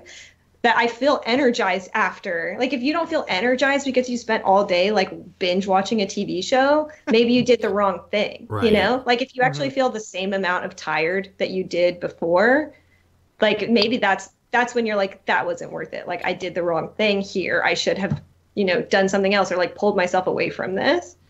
I like the idea of being very aware of your feelings, you know? Yeah. Because it's true. Like there's been a few times where I'm just like, I don't want to do any work. Yeah. I'm not feeling it, you know? Bro. What is the right? I'm not going to do it, okay? Yeah, Okay. don't make me. Come on. Don't make me. There are Please. two ways to look at it, and I think it's a matter of being able to identify these reasons. When you're sitting in front of something and you can't get something done, number one, you need to be able to identify when you need to step away, but you also have to be able to identify when you don't need to step away.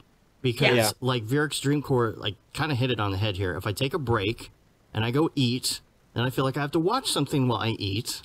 And then, well, I'm tired now because I'm done eating. I've done eating, though. I got to finish the show because I just started it, and I ate my meal in 5 minutes, but there's 25 minutes left. So I'll finish watching that, and then I'm tired, and then I'm going to sit on the couch for a minute, and then I'm on Facebook. Oh, hey, there goes 2 hours. All right? Yeah. And it's like being able to pull yourself away from but get yourself like back that. quickly. Yeah. You know, if you need to. But there's also that whole thing where sometimes I'll be sitting here, and I'm like, I'm going to step away and go do this thing. And then there's a part of me in the back of my head that says, no, the reason that you're trying to step away from this is because you don't like this project you're working on and you're procrastinating and you don't want to work on it. But if you will just sit here for 1 more hour and just power through it, then you'll be done. Yeah.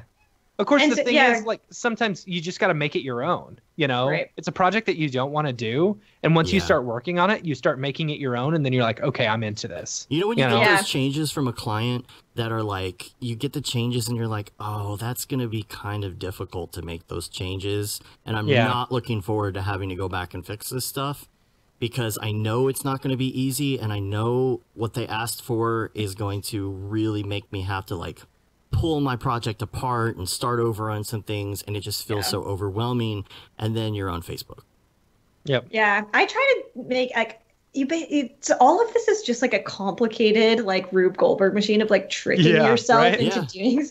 But like for stuff like that, I try to. It's taken me a long time to do this because I used to just be like I don't want to do it, you know, and then you just like waste time.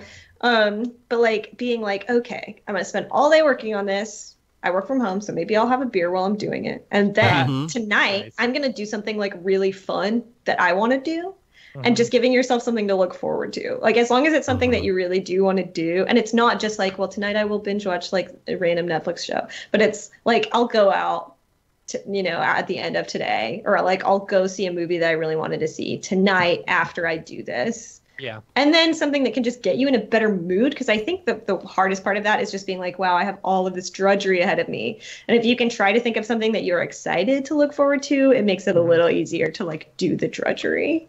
Yeah.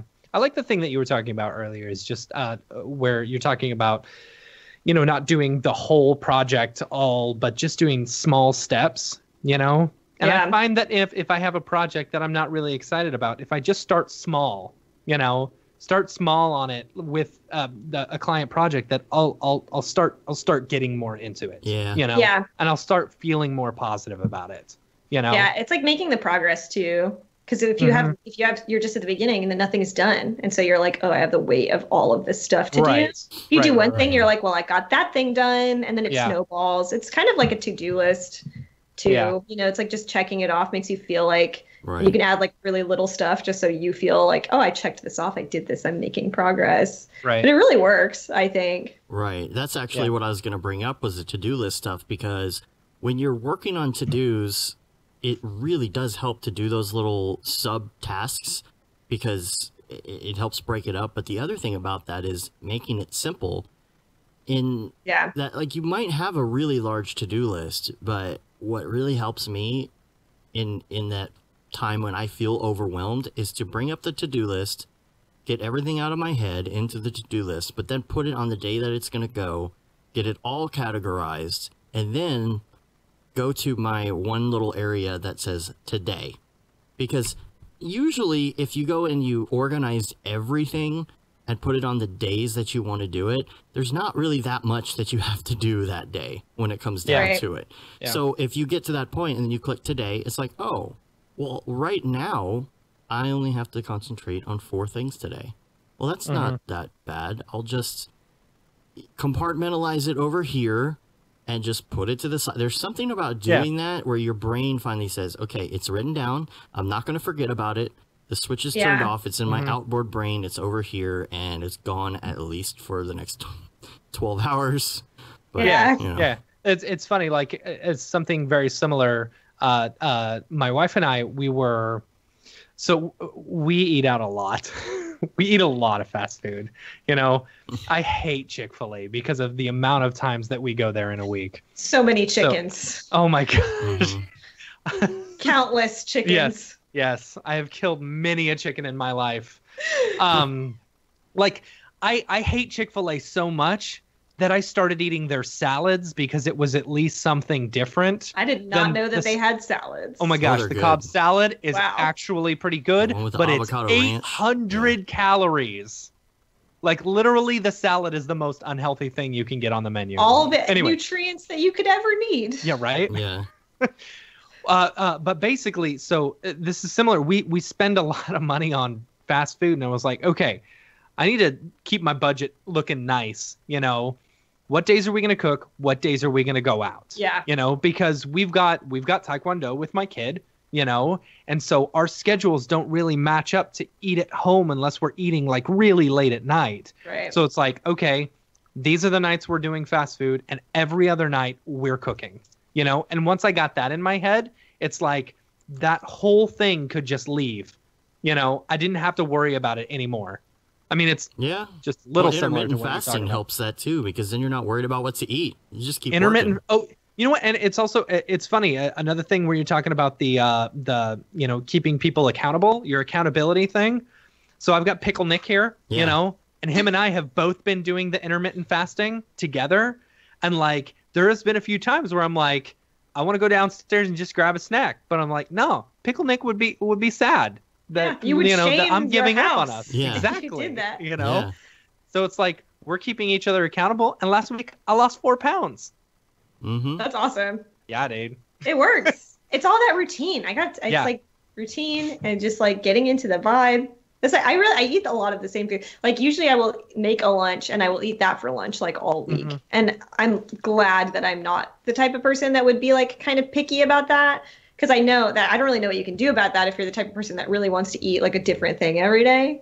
But it works for me, and I know what goes into it, and then I really only have to cook it one time, and then I just like part it out, and it helped. But and one thing was like we didn't figure out like how frequently to cook. But we were just like, we get Grubhub a lot because we're lazy and we love wings and we love like Chinese food.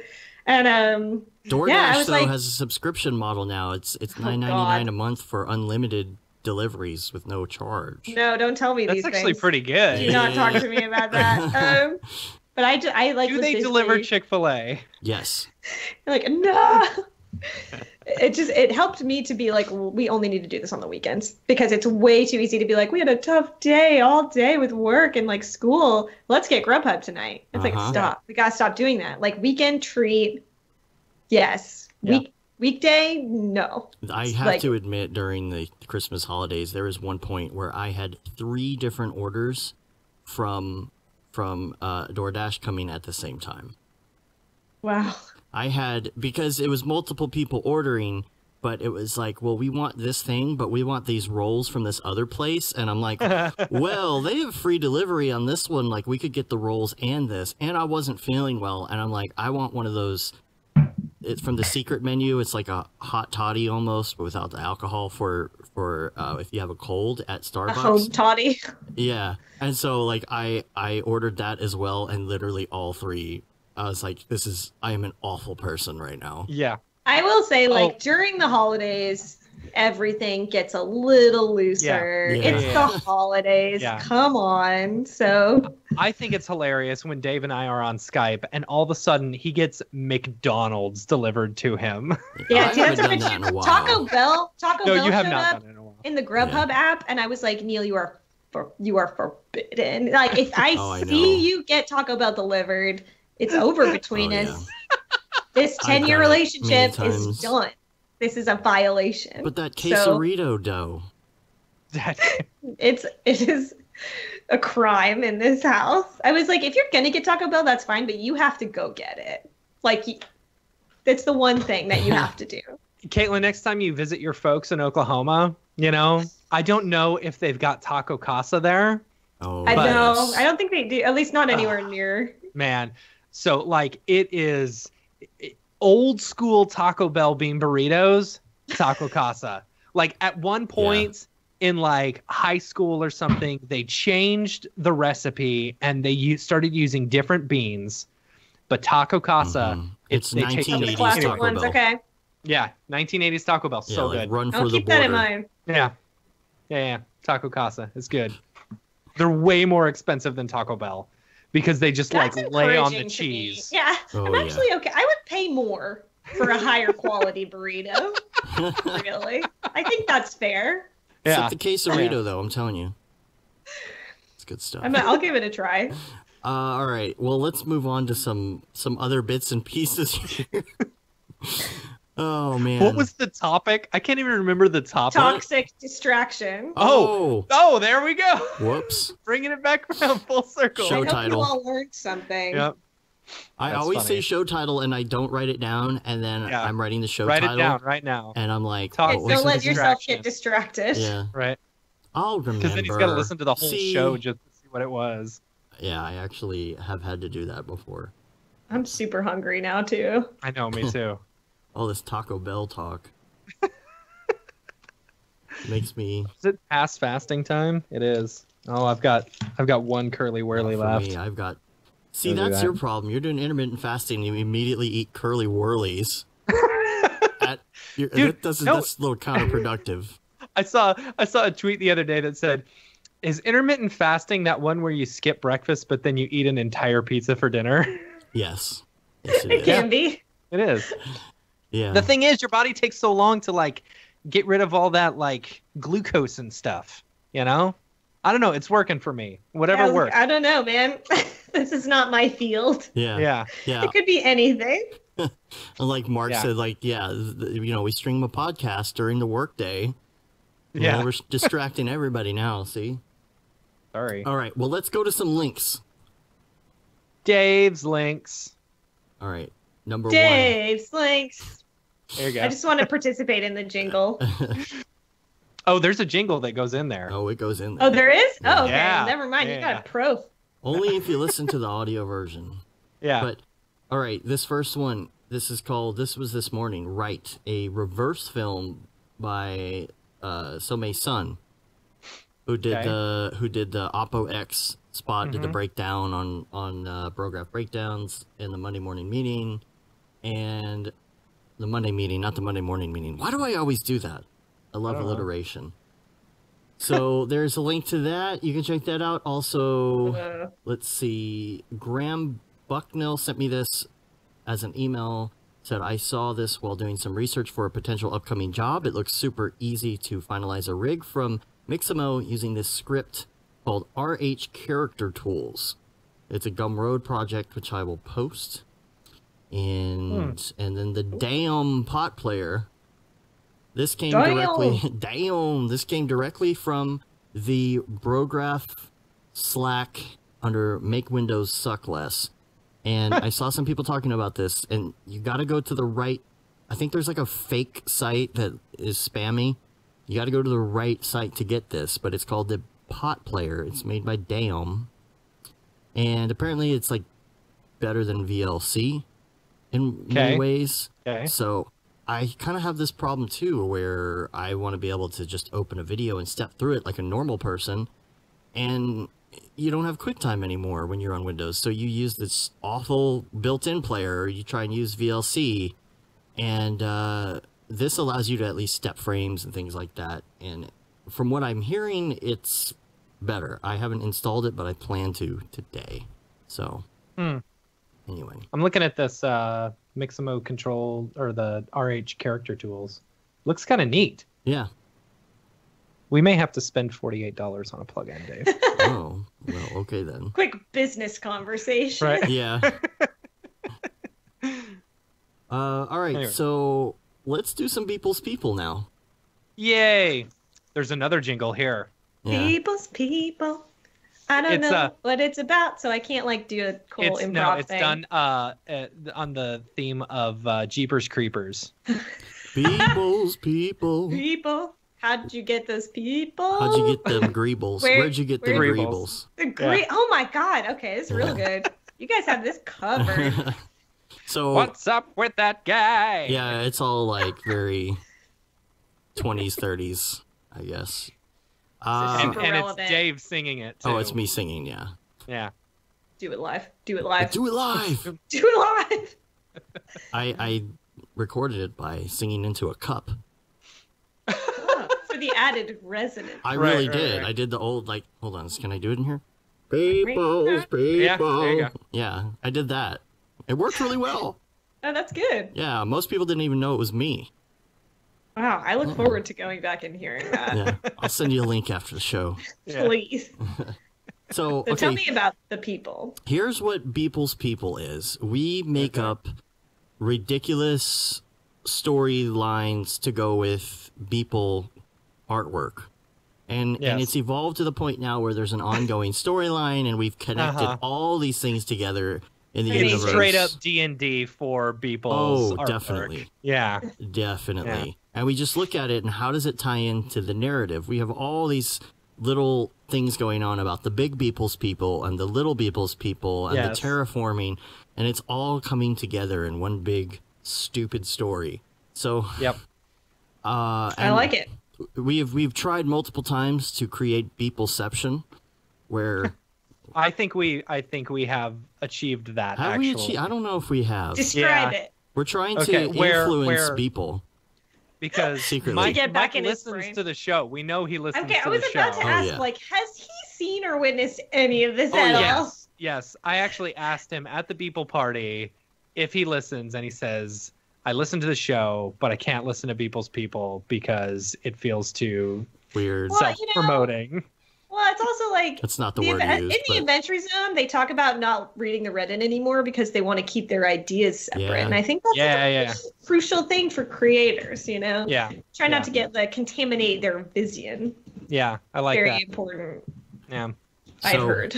All right, so here's how we're going to do it. We're going to get out our Beeple viewer of choice. Mine is Twitter, because it seems to be pretty on point. It works pretty well by just going to Twitter and looking up Beeple's account.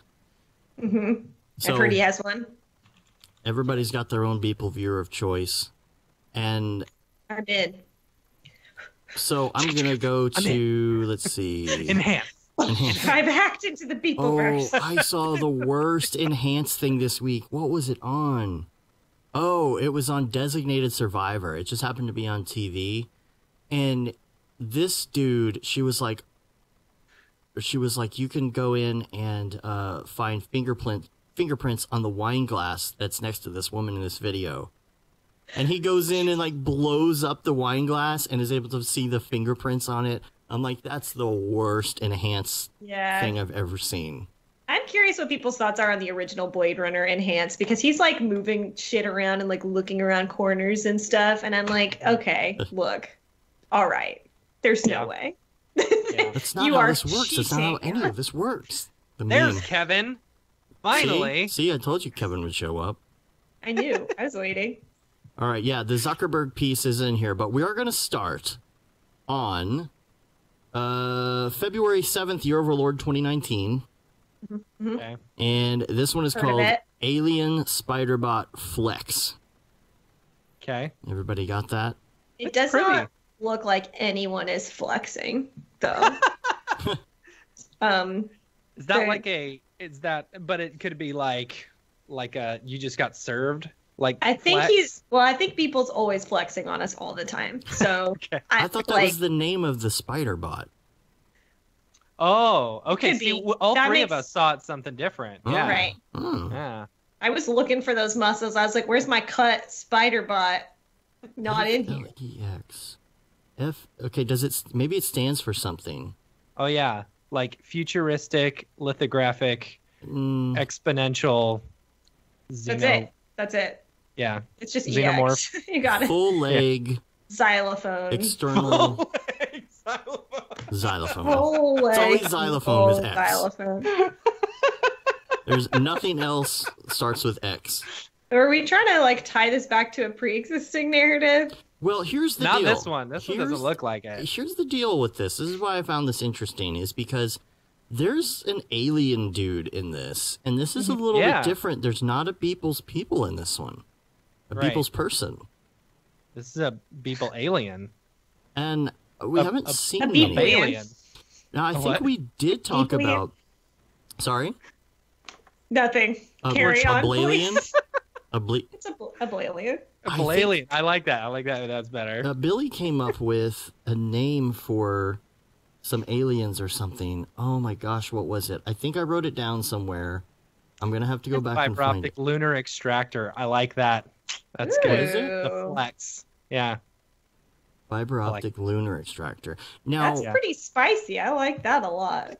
somewhere I wrote down what this was. Oh man, it was something we came up, I think, with one of the other shows, and Billy says that it needed to be the name of the aliens, because we came across a piece a couple weeks ago, and it started us on a little bit of a story, like maybe there's another alien race that is upset that these planets are getting terraformed.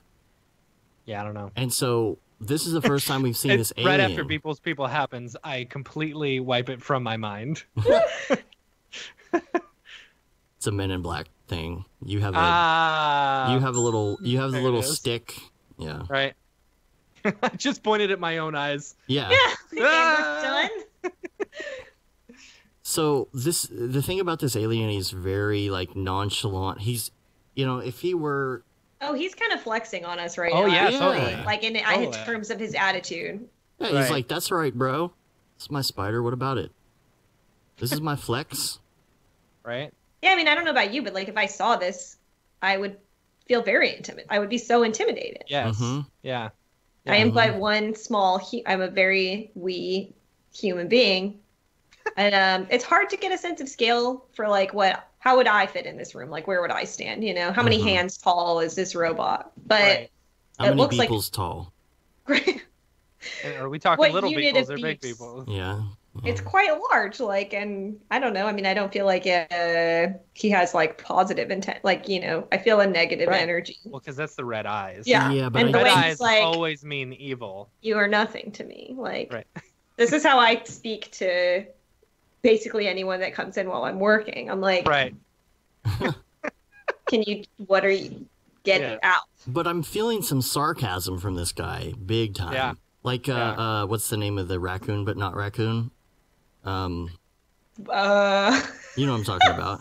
Nope. I sure don't. No? He's a raccoon, but he's not a raccoon. He's like Rocket? Oh, Rocket the raccoon? No, he's like not 100% from Guardians of the Galaxy? Yeah. What's his name? Rocket. But he's not a raccoon. But he is a raccoon. But he's not actually a raccoon. But he is. That's the whole thing. No, his backstory, he's a raccoon. He's an Earth raccoon that they like cybered up into like a person. Yeah. Wait, I thought he wasn't a raccoon. I thought he just looked like a raccoon because he was from another planet. No, someone called him like a rat or something in one of the movies, didn't they? No, I thought he wasn't actually a raccoon. I think he doesn't know what a raccoon is. I don't know. You're gonna have to look that up. That's its own backstory. Am I wrong? Somebody tell me what's going on with that. I just feel like he's got the same attitude. Oh, they call him Bunny. All right, yeah. They call him a bunny or a rabbit or something. I thought he wasn't actually a raccoon. Maybe that's just from the comic book? I don't know. Did you read the comic book? No, but I heard about the comic book before it was a movie. Under powers and abilities, it says Rocket Raccoon possesses the normal attributes of an Earth raccoon. Thor referring to Rocket as Rabbit. Yeah. Mm-hmm. There is a running gag throughout the film is Thor referring to Rocket as Rabbit. Anyway. Raccoons are a toxic distraction. I thought the original Guardians, he was supposed to be from another planet. Let's just get back to People's People so I can get past it. Oh my god. All right, fine. This one is great. This is Jet Fuel. called Jet Fuel, February 8th. I like this because it's got a different look. Yeah, it's some of his. It It's very similar to some of his early stuff, like very sketch and toony type looking. You know, mixed with shading very though. low poly and the actually getting the polygons and stuff. That was something that he did very early in his early work. Mm-hmm. Yeah. Yeah, it looks like the most video gamey that I've seen in a while. Mm-hmm. Yeah, I like it though. Of course, he's got a lot of. It looks like Octane scatter on there. You know, so could this have been Octane the Toon shaders? Very well might be. There's no way of knowing. There's There's just no way. We could just Facebook him and ask him. There's but that no would people take in away this from the one either. mystery. Yeah, there are no people. I feel Yeah. robbed, personally. Yeah, we so don't have far. a good sense of scale. Right? Yeah. This could be like a microverse. You never know. Yeah, maybe. Oh yeah, totally. It's a microverse. I feel like there could be like a giant dome over it, you know? Like this is almost like a snow globe universe or something. I like that a lot. Yeah. And the ships are all kind of trapped in there. Right? Just like constantly going around trying to find a way out, trying to find a weakness in the can't. dome. Right? It's like the planet from Spaceballs, you know, it's got like a big Right. shield on it. This is very cursed. I love it. I think it's great. February 9th, Spider Zuck collecting last few bits of human data. Yeah. I like the animated one better. Spider Ooh, it's Zuck. animated? Spider Zuck. Truly horrific. Now, is this the same? Is this the same? Yeah, this is the same thing as the Alien Spider-Bot Flex. Yes. Yeah, the legs. This is Zuckerflex. But it doesn't look like Zuckerberg. It looks like a mix between No, Putin and Smearballs. I don't know about that. Like the actual person Smearballs. A little bit, yeah. I don't know. Yeah. Yeah, here's the... Try and keep this volume down here. There we go. There's the animated. I can love weave it. you a narrative. Like, pretty sure. I mean, we all know that Zuckerberg is a extraterrestrial. Oh, Of that's course, for yeah. sure. He's a lizard Right? person, right? Like, it makes perfect sense to me that maybe he's this alien in the first one, you know? And they're like harvesting us like War of the Worlds style. But this isn't the There's same... a through line here.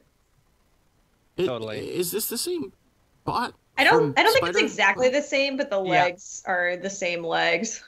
Yeah, the legs are the same. I bet you he added the Doc Ock octopus The arm. Dark Ock. Yeah, and like the head unit is clearly an aftermarket. Right. But this isn't the same An one. aftermarket head unit. That's not street legal. Yeah. Yeah, the pieces that destroy all concrete are, though.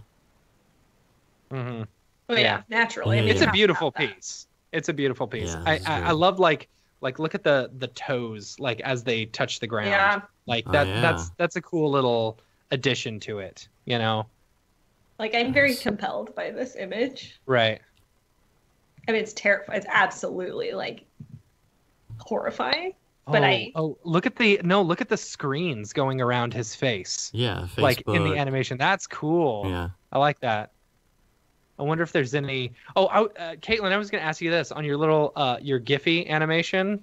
You know, Yeah. I saw the little screens from all the little Slack. Did you add any like secret tidbits in there? Like funny stuff. Yeah. I mean, I don't think any of it is like super significant, but yeah, I put in some. What did I put? I mean, if you read the tweets, it's all like pretty like dark. And I think the Slack one is like a little bit like dystopian, like you need to be working harder type bullshit. Gotcha. I don't know. I would go look Yeah. at it again, but I definitely wanted it to be something that like if you wanted to, you could like pause it and kind of Yeah. see what's what. Mm-hmm. Word. All right, so now we're going to do a segment that I think we just started, like, probably like the week after we talked to you last. Yeah. And this is Oh, called dang. Brograph Recommends. Oh yeah.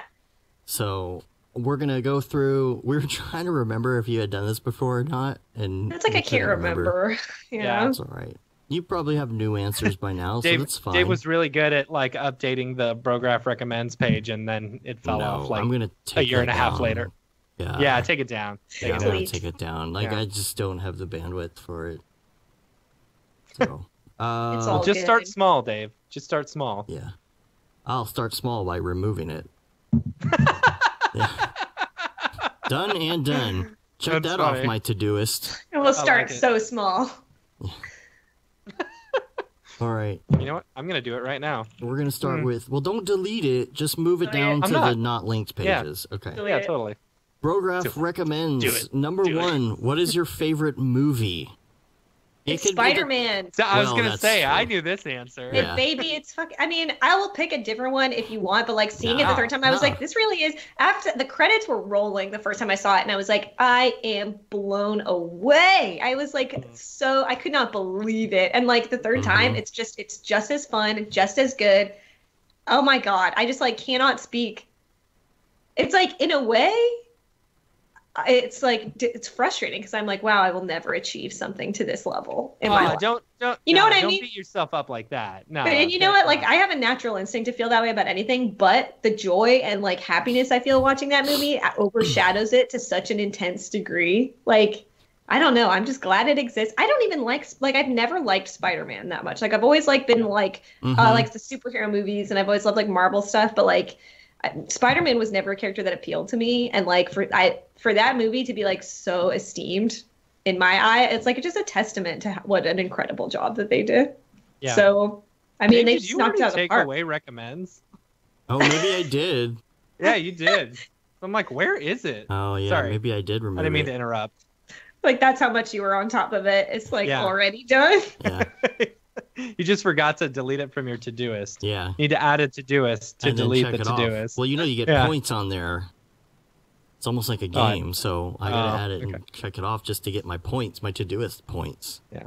I need to go see Spider-Man. Oh my god. I need to go see it. I'm gonna take my kid. I'll take my kid. We'll go see it. Good. I mean, it's gonna be out like on March. Yeah, but that's not the same. Oh no, true. It's not the same. And it's totally worth seeing on the big screen. Like the movie theaters here kind of suck. And I went when I over Christmas to see it with my dad at the Warren in Oklahoma City, which is like a pretty, it's the closest thing we have to like an Alamo Draft House. I mean, it's not, but like you can drink in some of the theaters and stuff like that. And like they have food. Yeah. I'm so glad I got to see it there. It's just like a very nice film going experience. Yesterday we saw it in a mall movie theater. And it's like. It feels very haunted to be in those movie theaters because they're like so disused and like empty and outdated. But I don't know. It was definitely worth seeing like in a nice theater, super loud, awesome. 10 out of 10. Life hack: watch Spider-Man. Yeah, all the answers to all of these today will be Spider-Man. I will try to avoid. Okay. No. Well, then let's do favorite music. Spider-Man soundtrack. Spider-Man soundtrack, like it has me listening to people that I wouldn't normally have listened to. Like there's a Jaden Smith song on it, but it's like it's all really good though. So I don't know. So yes, that was good. But like I have been listening to a lot of video game soundtracks lately. Oh my gosh, have you listened to Math the Band like I mentioned last time? No, I haven't. I totally. Oh my gosh. Okay, I'm gonna look it up. That's okay. I'm gonna do it. That's okay. Put it on your to-do-list. Yeah, like video game soundtracks are really good to work to. So that's been like I started playing Celeste recently on the Switch too. The soundtrack for Celeste is so good. It's very like chiptune-y. It's like a very high energy in a lot of parts. And this is kind of the opposite of it, but I was very addicted to Hollow Knight for a significant period of this year and last year, which is another game. I mean, I got it on Switch. It was on PC before. But I feel just that soundtrack, it's like exactly the opposite. It's all instrumental, and it's just like, I just started a playlist on Spotify where I'm just like adding the soundtrack to different games that I like. Yeah. It's all over the place. Or like Nidhogg, this is a game I was talking about earlier. Nidhogg 2 has like a awesome, chill, like electronic kind of like flowy soundtrack. It's just like really great to work to. And it's also very just like positive. I don't know. Highly recommend all of these. Have you heard of Savant? That sounds familiar. Yeah, they have done like, it's very like, I don't know, techno-y meets pixel pop, whatever, 8-bit sounds. It's very cool. Super cool. Okay, that sounds right up my alley now. Yeah. I'm gonna look that up. When you're, me personally, this might apply to some other people as well, but if you do get into EDM stuff, which I like to get into because it makes me, like, I love the chill hop stuff. It's cool when I'm just trying to chill or whatever, but sometimes I really want something hard driving when I'm really getting into what I'm doing, and I'm like sitting there down in Monster energy drinks and just banging stuff out in C4D.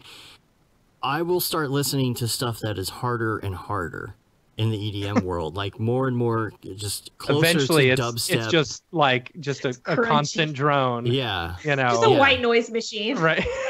I just like these intense, like crazy, just driving, ridiculous, over the top dub thing. Like the more I listen to it, the harder it needs to be in order.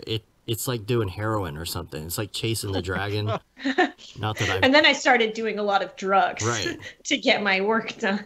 Yeah. Yeah, that too.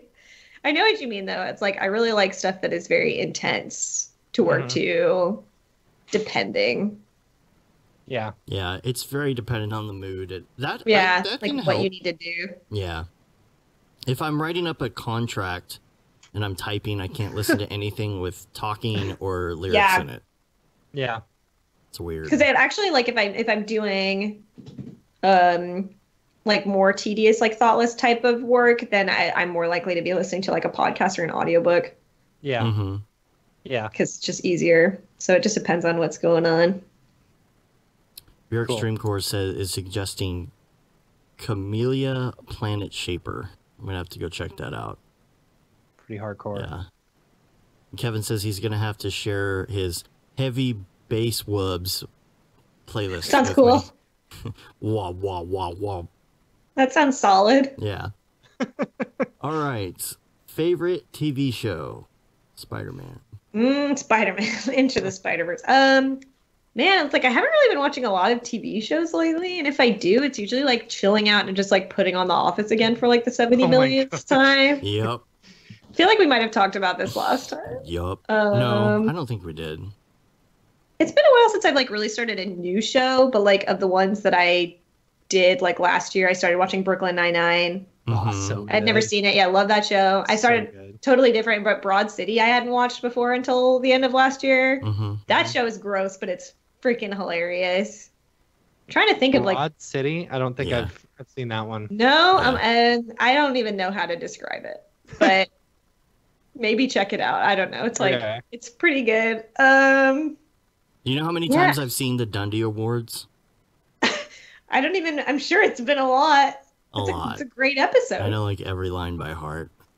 Yeah, good. I don't even want to know. Like I know there's some kind of like there's some count somewhere of how many times I've seen that show, and it is way too high. That's funny. But I don't know. I guess like I probably spend less time watching TV shows than I used to because it's too easy to. There's so much, and I'm trying not to just like veg out as much. Right, veg out just to veg out. Yeah, and there's just like so much noise out there too with TV stuff. Like it's really hard for me. Like there's so many like prestige shows now that I'm like, oh, there's too many. And am I gonna sit down to watch like this latest whatever? Right. I don't know. How about do you listen? Do you listen to talk though? Do you listen to podcasts? Yes. Obviously we've already covered all of the McElroy content. Right. Yeah. Oh yeah. And I will say, well, like I primarily it's like Mabim Bam and the Adventure Zone, and then I started listening to Sawbones recently, which is like Justin McElroy's medical history. I avoided it for a long time because I'm really like squeamish and sensitive, and I was like, I don't really want to hear about like ancient surgery and stuff where they didn't have anesthesia, but it's like it's really. I haven't listened to a ton of it yet, but it's actually pretty interesting and pretty funny. So his wife's a doctor. I'm sure it's fun. Yeah, and she does like the very much like the straightforward, like giving you the real information. And then Justin is just like adding all of the like flavor and like silliness on top of it. And it's pretty good. So I'm actually really glad I started listening to it. Cool. I often wonder about the Mabim Bam brothers, the Mabim Bams, and their family life and how hilarious it is. Yeah. Well, it's like they all have podcasts together too. Like the husband and wives, all of them have a podcast that they do, but I haven't listened to the other ones. Didn't one of them do something on watch Project Runway or something? I mean, maybe they've had some weird. They did one with like where they did like 2.5 Men. I never listened to that one, but I know it exists. And then weird. Griffin and his wife Rachel had one about is Bachelor or Bachelorette? One of them. It's called Rose Buddies. That's what it was. I never listened to that one either, though. Well, so they also do the yearly Paul Blart. Oh, the Paul Blart. Yeah. Till Death Do Us Blart. There you go. Till Death. What they do every year. I've never listened to that one either. But they also do the podcast that the McElroy brothers will be in Trolls 2, and they are in Trolls 2. Yep. They're going to be in Trolls 2. So, like, they have a lot of power and energy. I will, for like a total wild card answer to this, I really like, it's actually been a while since I've listened to it, but for when I really need to chill out, there's a LeVar Burton podcast. Oh, nice. Okay. He used to do Reading Rainbow back in the good old days, and it's just LeVar Burton reads, and he just reads short story, and it's like much more adult oriented. Like, you know, he'll read like really weird, like sci-fi stuff, like all kinds of stuff, and it is great, and it is so soothing. Like, I mean, it's a great podcast to listen to, but it would also like be so great to like lull you off to sleep in the night because it's just like so chill. He'll always be Geordie LaForge to me, though. Yeah. Naturally, it's, you know, that was his highest role. But I really like that one, especially if you just like need to like actually just like relax. It's pretty good for that. And what about plugins? You have a favorite? This is too difficult of a question. I use so many. And if you see me like doing the Adobe live streams and stuff, I'm always like this plugin and this plugin and this plugin. Because there's just so many that I use for like quality of life and like make things faster. I mean, Overlord is probably the number one though. That's that I the like one where you can take Illustrator stuff and like animate it in Illustrator, right? Gosh, it's like you can push things back and you push things back and forth. I think it was Teddy on the Slack was mentioning that, and like I if it ever gets to the point where I actually need to animate stuff, it is an absolutely killer plugin. You are totally right. Oh, I cannot live without it because I do like all of my artwork and stuff in Illustrator, and I mean it's just like unreal. Yeah. So I could never go back. I don't think so. I think that would have to be the number one. And what about headphones? Well, as you can see, wearing these Sony whatevers. I don't remember. Honestly, I like these for work. I mean, they're my work headphones, but I could not survive without my Bose Quiet Comfort 35. Yeah. Like literally world changing, especially on flights. Yep. Like I just can't do it without them. Yep. There's no way. Yep. And I won't. Yep. I refuse to. Yep. So highly, highly, highly recommend. World changing. The battery life lasted me, I might have said it on the show last week, lasted me all the way to London and back without a charge. Yeah. Wow. Oh my God, it's insane. They last forever. Yeah. I think like I flew to San Francisco and they're like, that's like an all day flight for me because it's definitely 2 flights and one of those flights is going to be like 5 or 6 hours. And it's like those headphones are going to be like at 80% by the time you're done. And that's like wearing them all day. And then they charge in like 2 seconds. Yeah, it's Not crazy. Really, but like 30 minutes. It is. Yeah, it's fast. They're totally worth it. And have you ever been on a flight with them when you're taking off and they do that weird thing? Because they're trying to cancel out the sounds of the jet engine and they just can't do it. And it starts popping. I've never had that problem.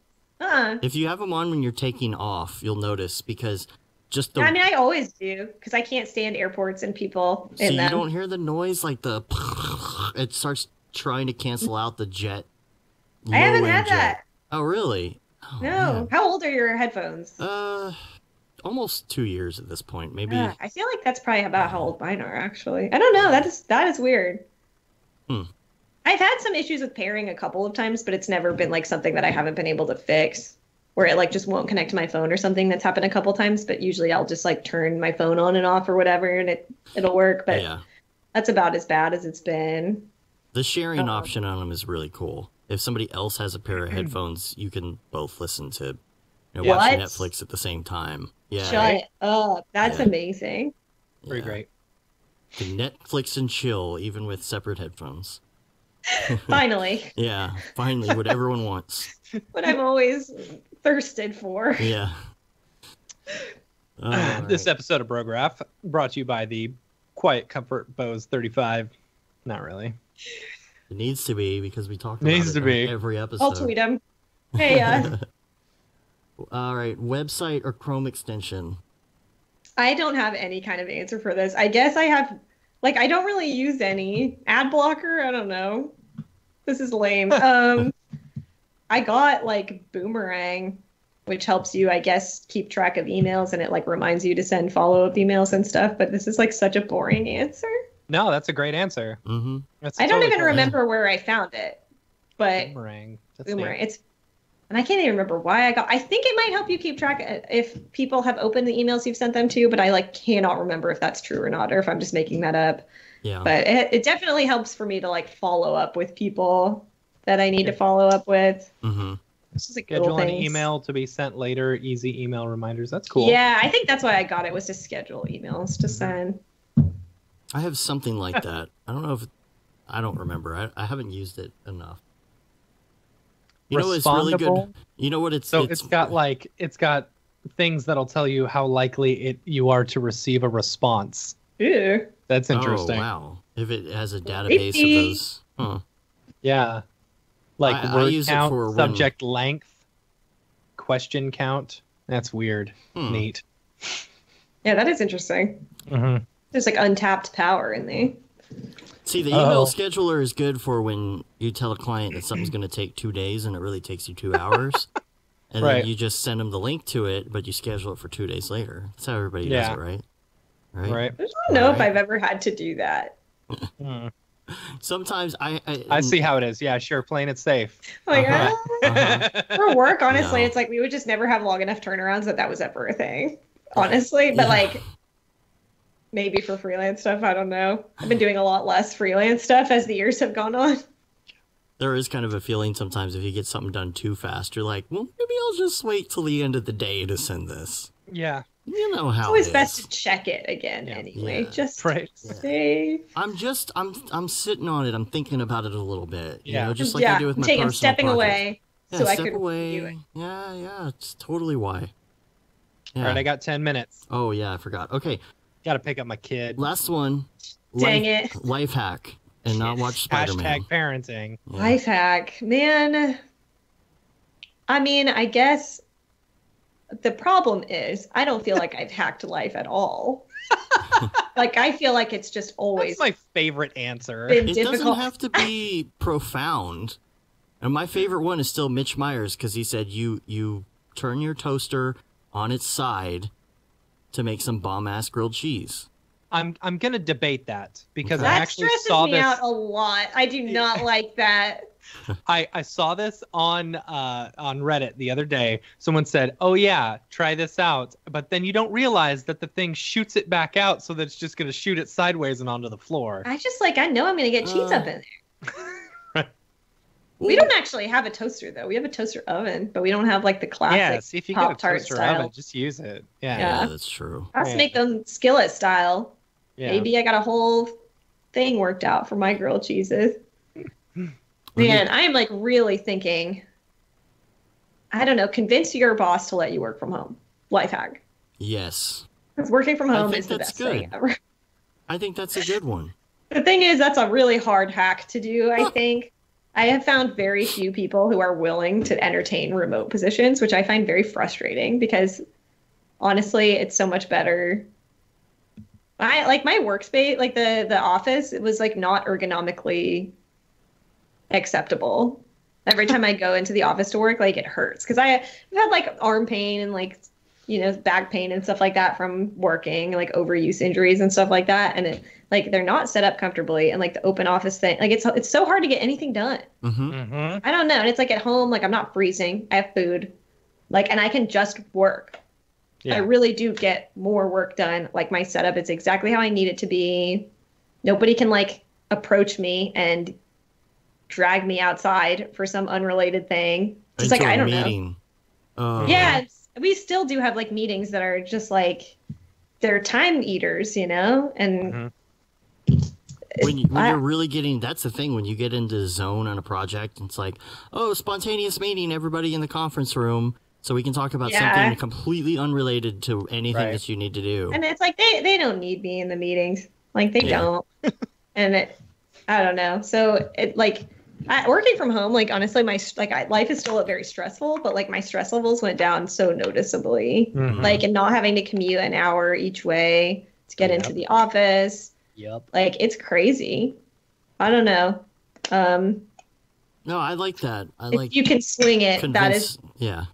It really, I think it makes a difference for like your well-being. Like, I would really love it if at some point I had a job where it was kind of, you know, you are in the office and you like work in this collective team and you know, you do that's not really the setup we had at my job, even when I was in the office. And I think there are direct benefits to that, to like having the FaceTime. I mean, I was talking about it earlier with the personal project, like seeing somebody in person every week is like, it helps a lot. And I think that is important, but for certain things, having that flexibility just like makes you happier. I am like at least well rested a lot of the time, which I really wasn't until that. And I don't know, you just have more life. And more life, you have more energy, you do get more work done because you don't have to be like, I have to get on the train and like fight for my life every single day. So I don't know. Oh, Phil, gosh, Mitch is never gonna hear the end of this. The jokes on this toaster thing. Yeah. Raid 0, Phil, turn the toaster on its side. Charge 20%. Oh man. I like it. Oh, I like it. I'm sorry, Mitch. You're gonna be getting that. You're that gonna was be a getting rough that for a while, man. All right. Good old Twitter. Yay, one Twitter. Quick email social thing. This is from Greg Pinto. He said, "Hey guys, just finished this 3D animated Batman Beyond. Think you'll like it. It's sort of like a modern take on it. I wanted to thank you guys for all the great knowledge you share with the community. It's a big help." And he posted a link, and I'll put that in the show notes. I didn't get that. It's on Twitter. Oh, on Twitter. I know you nice. don't get on Twitter, so. Oh. Well, I do get on Twitter, but I don't get on the Brograph one anymore. We get too much hate, so I just go on my own. Get your shit together, guys. Just kidding. I'm bringing it to you. All right. Come on, guys. Matt's got to go pick up his kid. Yep. Hashtag parenting, and we're going to get out of here. You can rate us on iTunes, leave a review. You can also subscribe to us on your podcatcher of choice and our newsletter as well. You can say you've been there, done that, got the t-shirt with the No Brograph, No Mograph tee, the limited edition Gaten DeSimone shirt, which is still out there, the Feel the Bab 2020 shirt. All the profits from that go to Doctors Without Borders. Feel the Bab now more than ever. Now more than ever. And the Render Things t-shirt and hoodie. And we're on Facebook, Twitter, Instagram, of course, YouTube, Brograph.com. And that was pretty quick for the ending, Dilly, right? Yeah, right? I don't know. I don't know. I don't listen to your show. I'm not really sure, guys. I will say, actually, I have listened to a lot less of like motion graphics stuff in my spare time, which I think is helpful in a product. Like, it's good to go through phases of it, is the thing. Gotta diversify your bonds, you know? Exactly. Yeah. That's exact word for word what I said. All right. All right. Well, we're going to get out of here. Thanks so much for being on. If people want to find you, where can they find you? KCADU.com. Can it? Yeah. There you go. I'm like, so there it is. Yeah. Ooh, Just make sure you mash that subscribe button. Like it, subscribe subscribe. Yeah. Get at me. Thanks for having me on. Yeah. Thanks for being on. We'll see you hopefully at some meetups. Always fun. Not NAB. Yeah. I'm sad. No, not NAB, but we'll figure something out. Cool. Yeah. So it's. All right. We're going to get out of here. Until next week, I'm Dave. And I'm Matt. And I'm Caitlin. Yeah. Have a good one. Later, bros. Bye, y'all. All right. We're still live. I'm just playing some music until it's all turned off. So, no trash talking people until it's completely off. You see that guy in the chat? You know that one guy? Yeah, that Mick Milstead guy. He was a total dick. So uncool.